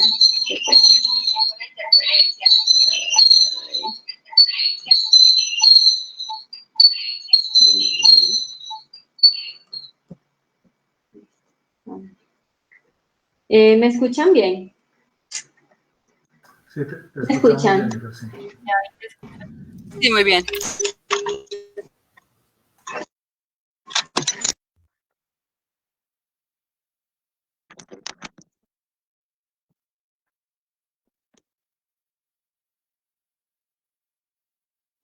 Bueno, como les decía, muchas gracias por los aportes que hicieron en este tema. Es bastante importante porque de alguna manera queda sacado pues como entre todos los temas que tiene el país. Aspectos muy importantes en tantos ponentes, en el caso de Luis, los empleados en los diferentes establecimientos de reclusión y las cargas, digámoslo así. Igualmente, la idea que planteó el profesor Juan Esteban sobre el estado penal, y Mariana y César, que trajeron un tema muy importante también a colación, y es la situación que se presenta en las URI de la ciudad. Ahora pasemos a las preguntas que nos han dejado en el Facebook. Vamos a iniciar con un comentario que nos hizo uno de los chicos de las chicas que está conectado. Dice, Daniela López Muñoz dice, la Corte Constitucional en las sentencias relativas al estado de cosas inconstitucional respecto al sistema penitenciario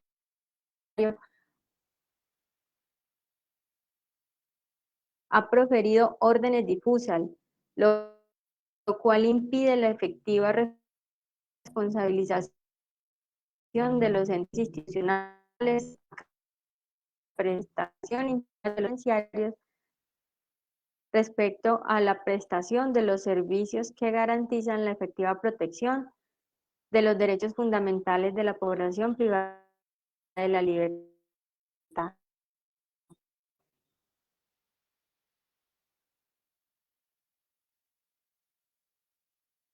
Y especialmente la Estado frente a sus obligaciones con la población. Yo creo que Jennifer, disculpa, no se te está escuchando bien, está muy entrecortado. Sara Gutiérrez nos pregunta, profesor Juan Esteban, si es posible tener acceso a las diapositivas. Está muy entrecortado. Permítame un momento, me retiro y vuelvo a ingreso.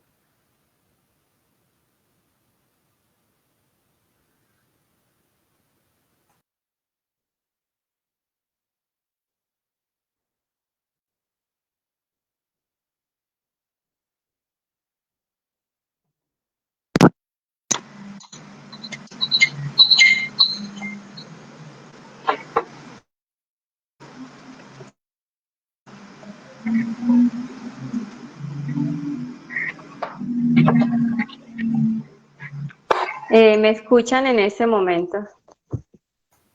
¿Sí? ¿Se me escucha bien? Sí, se escucha bien. Listo. Te la escuchamos perfecto. Listo. Profesor Juan Esteban, le decía que nos preguntan si se puede tener acceso a las diapositivas. Ah, claro, sí. Yo se las envío para que las puedan compartir con el público. Ok, muchas gracias. Tenemos una pregunta para el dragoneante Luis. ¿Qué esfuerzos se han hecho desde su entidad para intentar que el resto de implicados cumplan las decisiones jurisdiccionales que relató?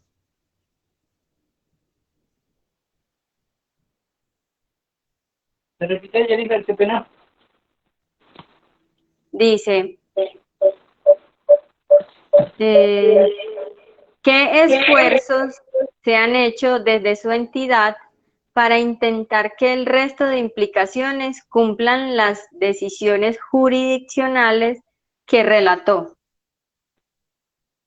Bueno, sin lugar a dudas, desde la misma Dirección General del IPEC, en concurso con los diferentes directores de establecimientos carcelarios, y pues frente a unas exigencias por parte de la organización sindical, se han emitido una serie de oficios donde se llama al cumplimiento. Yo creo que la Corte sí ha sido clara en el tema de las responsabilidades de los entes territoriales y de las diferentes entidades del Estado frente a sus privados de la libertad.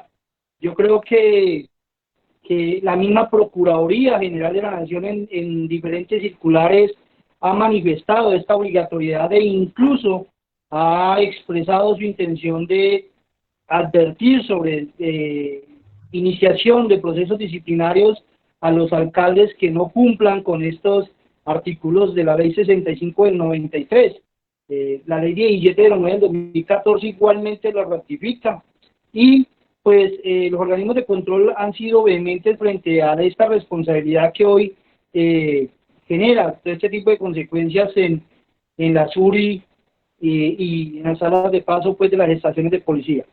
Se han hecho por medio de las exigencias, hemos logrado que de pronto algunos municipios como son el de Bello y Copacabana en años selectos han podido firmar y ejecutar convenios interadministrativos con el establecimiento carcelario, tratando de subsanar un poco las pequeñas necesidades que hoy tienen los privados de la libertad en calidad de sindicados de su jurisdicción, pero existen resistencias administrativas, como el caso del municipio de Medellín, que por varias administraciones han negado esta responsabilidad o hacen referencia al cumplimiento por medio de unos acuerdos o unos direccionamientos de presupuesto en otros caminos que no son el cumplimiento de la norma. Entonces sí ha habido acciones, pero desafortunadamente no han tenido el efecto necesario para este fin. Bien lo decía el profesor que si le quitamos la carga que hoy tiene el INPEC, que son responsabilidad de otros organismos o de las entidades de agentes territoriales o las otras entidades del Estado, hoy fuera otra la cifra frente a las condiciones de habitabilidad en los centros de reclusión. Hay más de 35.000 personas en calidad de sindicados, y a esto se suman pues las otras personas que son de otra competencia, otras responsabilidades, pero que desafortunadamente no se asumen. Entonces, en ese sentido, pues es como las acciones que hemos realizado. Ok, Luis, muchas gracias. Bueno, aquí tenemos otra pregunta que no se especifica para quién, cualquiera entonces, o todos pueden responder esta. ¿Cómo se están protegiendo los derechos fundamentales de los reclusos? Planteo un caso. El recluso que cumple las 3/5 partes de la condena, que los hace candidatos a prisión domiciliaria y dispositivo electrónico. También cómo se está protegiendo el derecho a la acción de tutela cuando los reclusos no pueden otorgar poder a apoderados o terceros, más cuando la unidad jurídica está sin funcionamiento. Está sin funcionamiento. Hola Claudia, a mí me gustaría, ¿me escuchan? Me gustaría responder a esa pregunta. Sí, sí, te escuchamos, César. Bueno, lo primero frente a la pregunta de las 3/5 partes de la condena, efectivamente, pues, digamos lo que para entrar entonces al tema de la prisión domiciliaria se necesitaría el 60% o 3/5 partes de la condena, ¿cierto? ¿Qué es lo que sucede? Que hay un artículo del Código Penal colombiano, que es el artículo 68A, ¿cierto?, que te dice qué delitos no son susceptibles de prisión domiciliaria, ¿cierto? Entonces, por ejemplo, imagínense un delito sexual. Entonces, el sujeto cumple las 3/5 partes de la condena, por eso colocaba el ejemplo. Aparte de ello, está enfermo, ¿cierto?, y cometió algunos de los delitos que están excluidos por parte del 68A. Lo que hay que hacer en este caso es entonces acudir ante un juez de ejecución de penas y medidas de seguridad, el juez que lleva el proceso del sujeto, ¿cierto? Se acude ante dicho juez y se solicita el subrogado penal. ¿Qué es lo que va a pasar en la práctica? Que el juez, desde un punto de vista objetivo, lo que va a hacer es negar dicho subrogado penal porque dice, vea, está excluido el 68A, pero también se puede amparar en el 546, en el decreto 546 de 2020, que te prohíbe también, por eso te digo que ese decreto en vez de beneficiar se vuelve más restrictivo, que te prohíbe también que la persona pueda estar en prisión domiciliaria, ¿cierto? Ahora, frente al tema de la acción de tutela, ¿qué pasa si una persona está en una cárcel, en una penitenciaría y no puede interponer la acción de tutela? Existe una figura que se llama la agencia oficiosa. ¿Qué es la agencia oficiosa? Es cuando la persona está en imposibilidad física, ¿cierto? O psicológica de actuar por sí mismo. Entonces, en ese sentido, y nosotros desde el semillero también los formatos de acción de tutela los hicimos mediante la agencia oficiosa. Es decir, se interponía por parte de un familiar la acción de tutela con el objetivo de buscar la libertad de esa persona o por lo menos la detención domiciliaria mediante la figura de la agencia oficiosa, porque se entiende que la persona ya podría estar en imposibilidad física o psicológica. Esa sería como la respuesta que podría dar sobre las dos cuestiones que plantean en la pregunta. Muchas gracias, César. ¿Alguno de los otros participantes? Sí, a mí me gustaría agregar algo a lo que dice Mauricio, que es una de las principales críticas que se le ha hecho al decreto, y es que no solamente se les exige que cumpla con ciertos requisitos, por ejemplo, de ciertos subrogados penales, sino que la problemática en sí viene siendo las excepciones que termina siendo el decreto, que terminan siendo incluso mucho más restrictivas que el ordenamiento penal. También se problematiza mucho por esto, porque hay muchos delitos que son excluidos incluso cuando no tienen ni siquiera víctima, o que son los que se ven más comúnmente, como por ejemplo porte de estupefacientes. O sea, hay un sinfín de exclusiones que trae el delito, entonces por eso es que se ven de manera, digamos, más evidente la vulneración que hace el mismo. Ok, muchas gracias. Yo quisiera agregar algo también respecto a eso, y es que, pues, digamos que la consideración que yo haría es que esto no es un problema jurídico normativo. Si uno mira la racionalidad axiológica del decreto 546 del 2020 es más que suficiente, es decir, existe una suficiente sustentación en términos axiológicos de las necesidades de adoptar las medidas, hay unas valoraciones claras, es más, incluso el decreto en términos axiológicos da para pensar que las medidas iban a ser diferentes. Digamos que ya el problema es de racionalidad instrumental en el sentido de que no logra precisamente en la parte resolutiva establecer los mecanismos que permiten una excarcelación masiva de personas para tomar las medidas conducentes a la protección de los derechos a la vida y a la salud de quienes se encuentran privados de la libertad bajo las diferentes circunstancias que han sido enunciadas. Pero eso es un problema político porque es que finalmente no es solamente el problema jurídico, sino que uno mira lo que hace el actual gobierno y la actual fiscalía con todo este tema, y es vergonzoso, es un espectáculo en el cual se están engañando con la población más débil y vulnerable que se encuentra privada de la libertad. En últimas, lo que sale a hacer este fiscal Barbosa en sus declaraciones es decir que no, que él está protegiendo y salvaguardando a la seguridad y la libertad del resto de personas, no permitiendo que la gente salga, cuando es una absoluta falacia. Es decir, lo que estás exponiendo a esta población a contagios y a graves riesgos, es decir, incluso una valoración en términos pues utilitarios, si de eso se tratara, y ahí para ubicar la discusión, y con esto cierro esta respuesta. Es decir, es que están creyendo que entonces las unidades de las UCI y las unidades de cuidado intensivo para la población carcelaria es distinta al resto de las unidades de cuidado intensivos para el resto de nosotros, la población que nos encontramos en libertad. Es la misma, es decir, si hay una crisis en la cárcel, hay una crisis para toda la población del país y hay una crisis para todo el sistema de salud público del país. Por lo tanto, es una falacia que estén salvaguardando los derechos de las personas, pero además, en últimas, como lo estaba y pretendía señalar en la exposición que hice, es que en últimas pretenden colocar todos los males, o hacer recaer todos los males de esta sociedad en la población que se encuentra en la cárcel, mientras en su papel como fiscal, en su papel como gobierno, en su papel como entes jurisdiccionales, terminan garantizando la impunidad a los principales criminales que se encuentran en este país. Entonces ensañan es contra los débiles, contra los pobres o contra el opositor político, mientras que grandes corporaciones multinacionales, grandes poderes económicos, narcotraficantes y demás permanecen en la absoluta impunidad. Muchas gracias, profesor. ¿Hay alguien que tiene abierto el micrófono? Jennifer, ¿me permites? Sí, claro.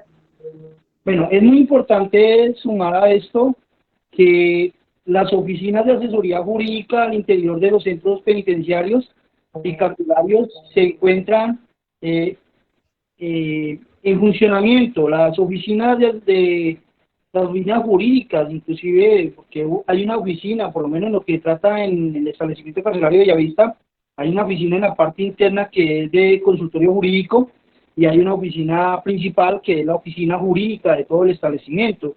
La no funcionalidad de esta oficina pues no nos llevaría a haber presentado o postulado dentro de los filtros que se realizan esta misma, los que se presentaron ante los jueces para su respectiva asignación del beneficio del decreto. Pero pues esto desafortunadamente pues no fue de buen recibo por parte de los jueces y que hoy pues nos lleva a ver lento o a ver poco efectivo este decreto que pretendía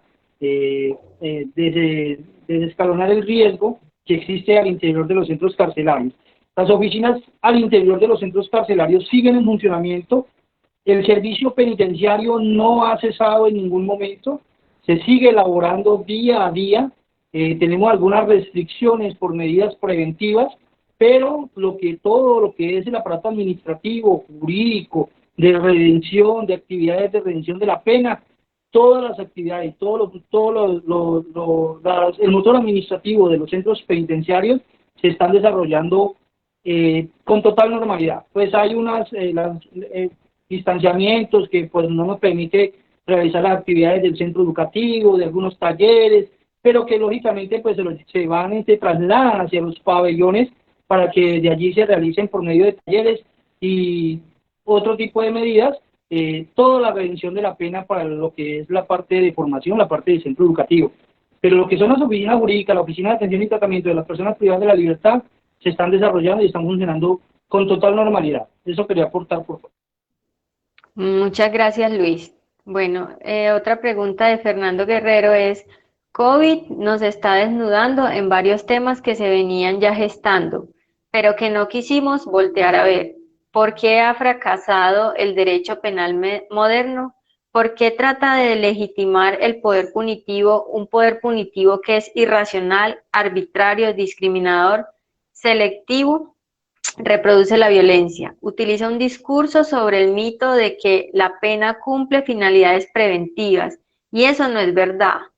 Por eso no soy partidaria de ese punitivismo rancio que criminaliza todo, encarcelando a los pobres. De ahí que simpatizo con una ley de amnistía, como se está haciendo recientemente en México, mi país, y con ello buscando una verdadera reinserción social. Mientras no lo hagamos con ojos críticos, seguirá pasando lo mismo.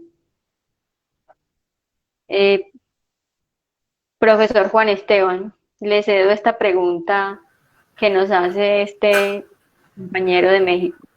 Pues digamos que el sistema penal, pues digamos que lo que hemos venido observando y lo que se ha diagnosticado, incluso hace poco leía un texto de Zaffaroni mirando un poco como todos estos asuntos y daba cuenta precisamente que buena parte del sistema penal, pues como bien lo señala el interviniente, se concentra en ciertos tipos de prácticas y ciertos tipos de delitos y ciertos tipos de criminalidad, pero eso tiene una funcionalidad en términos de generar sistemas de obediencia. Yo creo que hace falta un análisis mucho más profundo de cuáles son las causas del delito y la criminalidad en Colombia. Uno, por ejemplo, ha mirado en Medellín, que históricamente en la ciudad de Medellín, en el departamento de Antioquia, en Colombia, en términos generales, pues digamos que los conflictos que se dan en Medellín son reiterativos.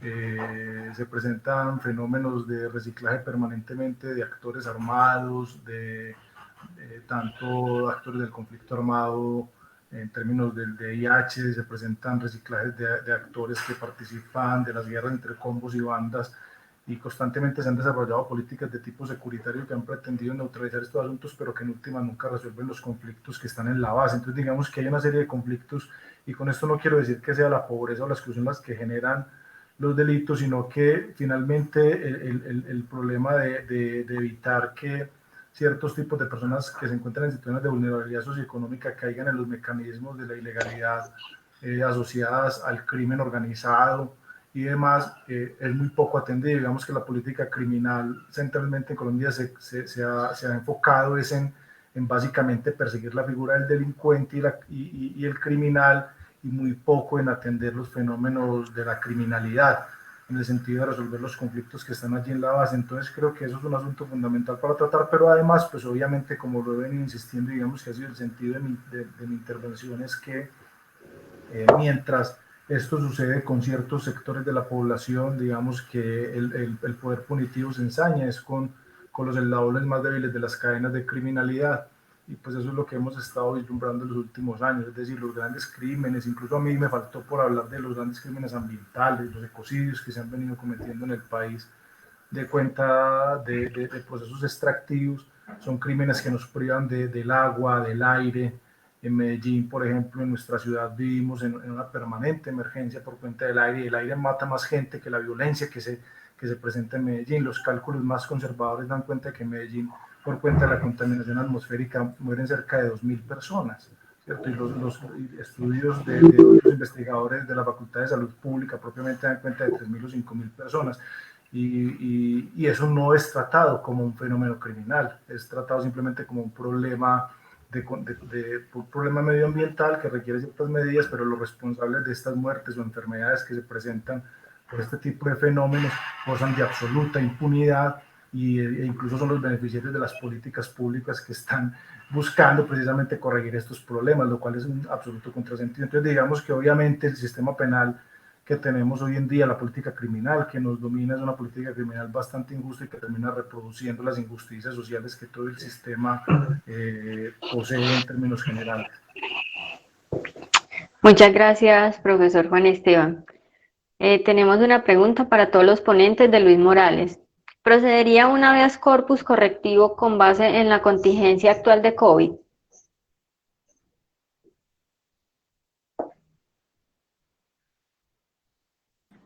Bueno, yo quisiera ahondar sobre esa pregunta. La idea del habeas corpus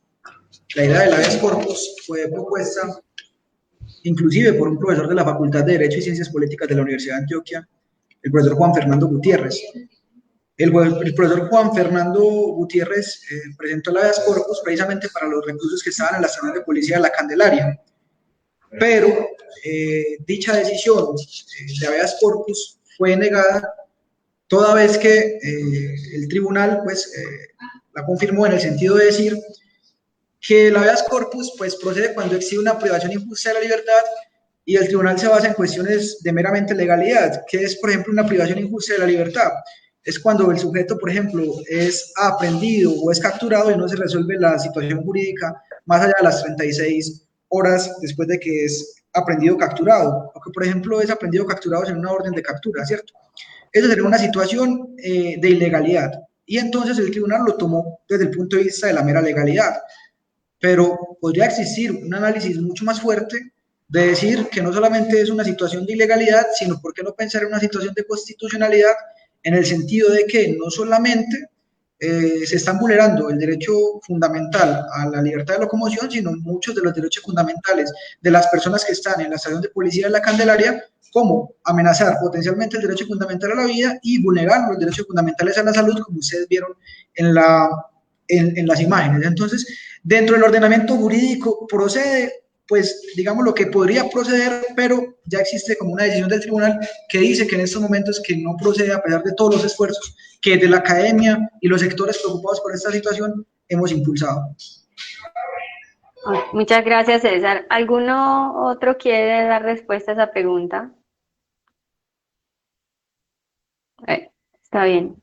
Tenemos entonces una pregunta para Mauricio y Mariana. ¿Se ha considerado que las cárceles o estaciones de policía pueden ser fuente de contagio hacia el afuera, por ejemplo, a través de las familias de los funcionarios de policía o IMPEC? También, para todos, ¿conocen estadísticas acerca de las personas recluidas para establecer una relación entre cárcel y pobreza en Colombia, como lo planteó el profesor Esteban?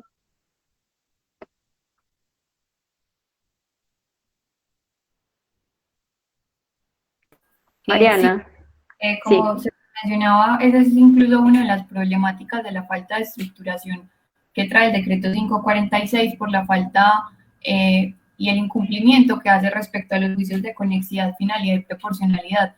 No es solamente la preocupación del hacinamiento por las personas privadas de la libertad, sino de todas las personas que trabajan en estos sectores porque también tienen un contacto con el exterior. Por ejemplo, en Villavicencio ya también hay varias personas del IMPEC que tienen este virus. La pregunta que se le debería hacer al gobierno es, ¿acaso porque las personas están privadas del derecho a la libertad no siguen siendo personas y no se ven también inmiscuidas a toda la pandemia y la situación que está pasando?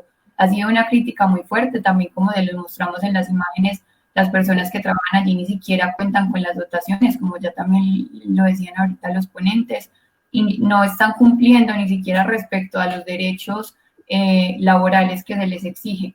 También no solamente es una vulneración del derecho a la dignidad, sino en conexidad, el derecho a la salud en conexidad con el derecho a la vida, que también se ve gravemente vulnerado. Gracias, Mariana. César, ¿tiene algo que agregar? Sí, yo quisiera agregar frente al tema de la pobreza, que tiene que ver, que va muy ligada al tema de la escolaridad. Y yo creo que la gente, quiero que vea estas cifras, que fue el informe de abril que presentó el INPED, ¿cierto? Frente a los ERON, establecimientos de reclusión del orden nacional. ¿Ve? El 4,8% de las personas, 5.674, son iletrados. El 33,1%, es decir, 38.885, entraron con básica primaria. El grupo que concentra la mayor población es el de los internos con algún grado de escolaridad de básica secundaria o media vocacional, que es el 58,4%, correspondiente a 68.479. Y apenas el 3,4% de los internos son profesionales o tienen algún tipo de especialización. Son cifras demasiado vicientes. Es decir, existe una estrecha correlación entre nivel de escolaridad y pobreza. Y a su vez, existe una estrecha correlación entre nivel de escolaridad, pobreza y personas que entran en un establecimiento carcelario. Es decir, ¿se criminaliza la pobreza? Desde luego que se criminaliza la pobreza. Desde el punto de vista criminológico, digamos lo que la criminología trata por muchas teorías criminológicas de intentar dar alguna luz de por qué existe la delincuencia, de por qué se cometen delitos, ¿cierto? Y una de las teorías es, por ejemplo, la teoría de la anemia de Merton, la que dice existe un fin estructural, ¿cierto? Existe un fin social. El fin social es el fin cultural, perdón. El fin cultural es el fin que la gente pretende alcanzar. El fin estructural, los medios estructurales son los medios que tienen las personas. Resulta que todo el mundo no tiene los medios, entonces existen comportamientos desviados o comportamientos delincuenciales. Eso sería como el resumen de la teoría de Merton. Y esa teoría nos podría ayudar mucho para decir por qué hoy en día en Colombia existe tanta población, ¿cierto? Sí, realmente un grado de escolaridad avanzado, porque como lo acaba de decir, solamente menos del 4% son profesionales o tienen algún tipo de especialización. Entonces es muy bueno que la población conozca este tipo de estadísticas y se haga esa pregunta. ¿A quién se criminaliza en Colombia? ¿Por qué se criminaliza en Colombia? ¿Cuál es el objetivo de tener gente encerrada en las cárceles? ¿A quién favorece? Ahí les dejo esas preguntas. Sí, muchas gracias, César. Yo complementaría lo que dice César, porque creo que esas estadísticas son muy importantes y incluso creo que el problema va más allá de la población que va a la cárcel y es también mirar un poco las personas que hacen parte de las organizaciones delincuenciales o criminales que son principalmente perseguidas por el sistema judicial colombiano. Y estoy recordando el informe de la Dirección de Acuerdos de la Verdad del Centro Nacional de Memoria Histórica recientemente, un informe de tipo cuantitativo donde mostraba un poco de dónde provenían las personas que se habían vinculado principalmente a las estructuras paramilitares desde los años 90 hasta el 2006, que se dio la desmovilización en el marco de la Ley 975, y uno observaba también esa misma correlación que está hablando y señalando César Mauricio, y es precisamente personas de baja escolaridad, personas que encontraron en el paramilitarismo una forma de trabajo, una forma de ingresos y demás. Entonces digamos que básicamente lo que se podría afirmar es que pues más allá de las estadísticas lo que existe es una realidad inobjetable, en el sentido de que buena parte de las personas que se encuentran en situaciones de vulnerabilidad socioeconómica, la única alternativa que están encontrando en el escenario colombiano de obtener algún tipo de ingresos a través de los mercados de la ilegalidad y la criminalidad.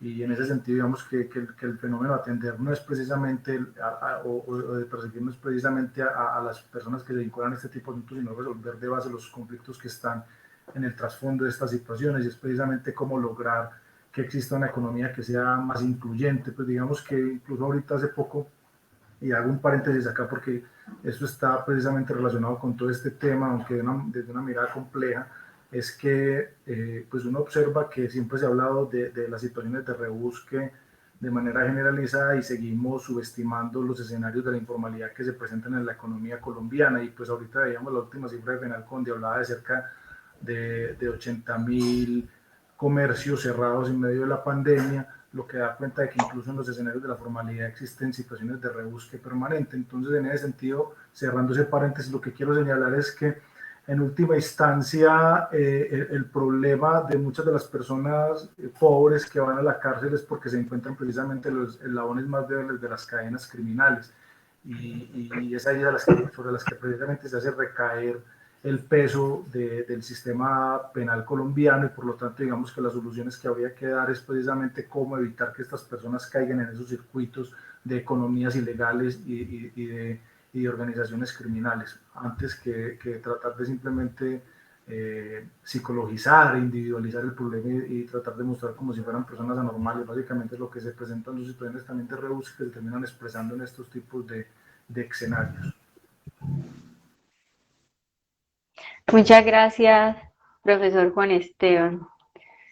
Tenemos otra pregunta, la profesora Mónica Lopera, que dice, además de la excarcelación, ¿qué medidas se están implementando en otros países para superar la actual crisis por la epidemia? Profesor Juan Esteban, ¿desea usted comenzar con esta respuesta? Mira, no, yo no tengo mucha información al respecto. Digamos que lo que he analizado ha sido básicamente en Colombia, y lo que he logrado mirar de otros países como Argentina, Brasil y otros lugares, lo que se ha buscado es precisamente procesos de excarcelación. Y esto tiene una razón de ser, y es que, pues, como ha sido ampliamente documentado en este foro, es porque hay situaciones de hacinamiento que se arrastran históricamente en las cárceles del país. Y pues esas situaciones de hacinamiento y confinamiento que se vienen en las cárceles son las que no permiten que se puedan tomar las medidas preventivas, que son las del distanciamiento físico para evitar los contagios, la propagación del contagio, y no solamente es con la población carcelaria, sino también con las personas que trabajan en el sistema penitenciario, los funcionarios del INPEC y demás personal administrativo. En ese sentido, digamos que pues obviamente eso tendría que complementarse con otro tipo de medidas, tales como contar con todos los insumos de bioseguridad para que las personas que pues, no gocen de estas medidas de descarcelamiento, pues por lo menos puedan tener una mascarilla, un tapabocas, acceso a los implementos de aseo necesarios para garantizar precisamente las medidas de salud pública que se requieren. Digamos que esa es como la respuesta que podría aproximar Jennifer. Muchas gracias, profesor. ¿Alguno de los otros participantes desea ampliar esta pregunta o aportar algo diferente? Bueno, tenemos otra pregunta. ¿Hay alguna forma de construir aislamiento en las cárceles de mujeres? Es decir, espacios, o qué otras formas se pueden dar. Yo creo que Luis nos podría dar respuesta a esa pregunta. Sí, es muy claro que desafortunadamente no existen pues la infraestructura necesaria para generar ese tipo de espacios. Igualmente, en algunos centros carcelarios donde existe un sitio de área de sanidad, pues este debe estar libre de contagio por el tema de que estos sitios son utilizados en cualquier situación. Las cárceles no solamente se ven afectadas por el COVID, como lo manifesté, hay otras enfermedades infectocontagiosas también que a veces generan una pandemia al interior. Igualmente, en las diferentes reyertas, en enfrentamientos y esto, pues también se genera la necesidad de utilización de las áreas de sanidad para mitigar o atender la situación, y por ello pues el área de sanidad debe estar libre de esta situación, debe haber un sitio específico donde se pueda generar un consultorio COVID, donde se pueda dar las condiciones de habitabilidad para el aislamiento preventivo de las personas sospechosas o el aislamiento de tratamiento para las personas confirmadas de COVID.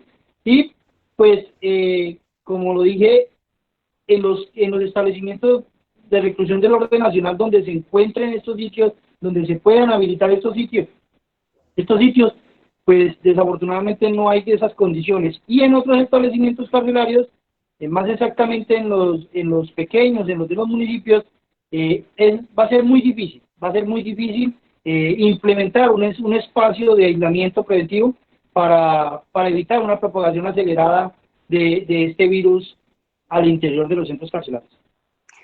Muchas gracias, Luis, y muchas gracias a todos los participantes en el foro.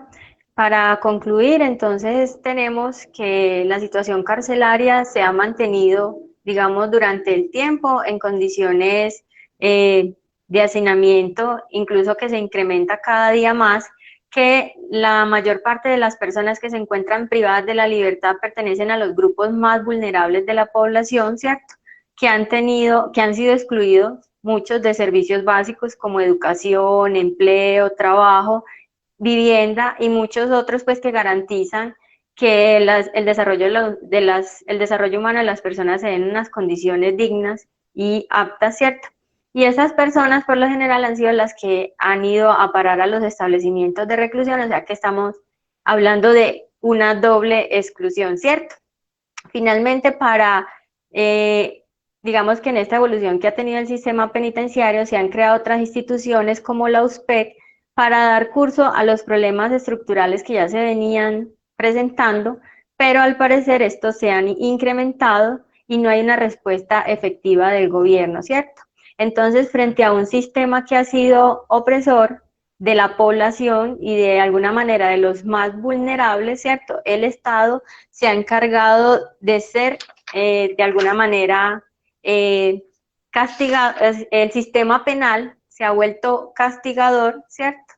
Y han sido estas personas, digamos, las que han sufrido como las consecuencias. En este panorama, un evento como la pandemia devela todos los problemas entre todas las instituciones y la desarticulación que hay entre todas las entidades del Estado, ¿cierto? En todos los niveles, gobierno central, departamentales y municipales, ¿cierto? Que si bien han tomado medidas para la población en general, de la población en general no se ha destacado las personas privadas de la libertad, que hacen parte incluso de las estadísticas del país, ¿cierto? Esa sería como la gran conclusión. Luis, cuéntenos qué quiere adicionar. Es muy importante manifestar que la creación de la USPEC se da por decisión gubernamental y pues lógica, genera todo tipo de incertidumbre frente a su ejecución, frente a su funcionamiento, administrando los recursos del INPEC. Desafortunadamente esta entidad ha sido errada totalmente en sus decisiones. Vemos cómo hoy se encuentra totalmente cuestionada por los organismos de control frente a los infinitos contratos que se han creado en cursos sin terminar, inclusive algunos donde desafortunadamente ni siquiera se inició, y pues esto le pone una traba aún más lamentable al desarrollo de un sistema penitenciario y carcelario colombiano que debe avanzar frente a la exigencia que genera la población privada de la libertad. Hoy vemos cómo está la disminución del grado de hacinamiento a nivel nacional, pero debemos ver también cómo están hoy las URIs y salas de paso, porque este personal, pues lógicamente al no haber un sitio de reclusión de los entes territoriales, o al no haber un sitio de reclusión, otro sitio de reclusión donde recluirlo, pues lógicamente tendrán que ir a los ya existentes, aumentando así pues su grado de hacinamiento. Como lo manifestaba Sebastián, el tema de que nos cogió desprevenidos totalmente a todos los países, a todas las entidades de esta pandemia.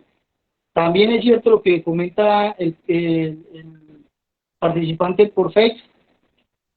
Desafortunadamente desnuda la situación actual de un país indiferente ante las necesidades de las personas más vulnerables. Y esa es la población privada de la libertad. Yo quiero resaltar algo, que es que desafortunadamente en las campañas políticas se evidencian múltiples comunicados, múltiples pronunciamientos pero una vez llegan al poder, desafortunadamente estas personas, ni la población privada de la libertad, ni los servidores públicos penitenciarios son tenidos en cuenta para las decisiones acertadas que se deben tomar frente al mejoramiento del sistema penitenciario y carcelario colombiano. Muchas gracias, Luis, por su participación y muchas gracias a todos los participantes en el foro. Finalmente hacemos llamados a todas las instituciones del Estado, porque esto no es un trabajo de una sola institución, sino que es un trabajo intersectorial y finalmente son seres humanos los que se encuentran privados de la libertad y merecen vivir en condiciones dignas. Muchas gracias. Profesor Juan Esteban.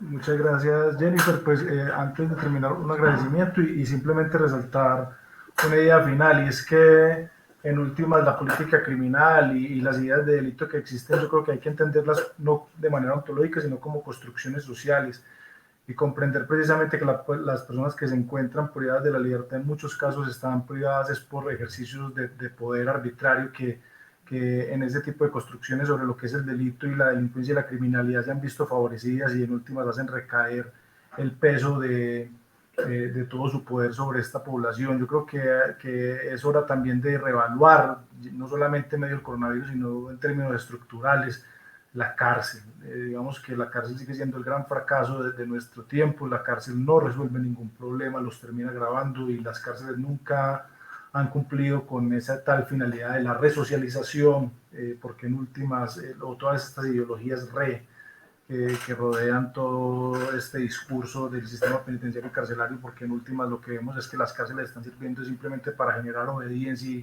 y mecanismos de castigo sobre ciertos sectores de la población. Entonces, digamos que el llamado es a que precisamente lo que hay que hacer es un debate más a profundidad sobre precisamente cuáles son los mecanismos que se requieren para resolver el tipo de conflictos que se presentan en nuestras sociedades, más allá de la cárcel y este tipo de castigos punitivos. Muchas gracias. Muchas gracias. Bueno, a todos muchísimas gracias. Esperamos que este foro haya sido de gran utilidad y contribuido pues a conocer un poco más sobre el panorama de lo que se vive hasta el momento en las cárceles de Colombia. Que tengan una muy buena tarde y espero que nos encontremos en otro espacio. Muchas gracias. Muchas gracias para todos, gracias por la invitación y feliz tarde. Feliz tarde. Bueno, César, saludos. Me alegra volver a verte.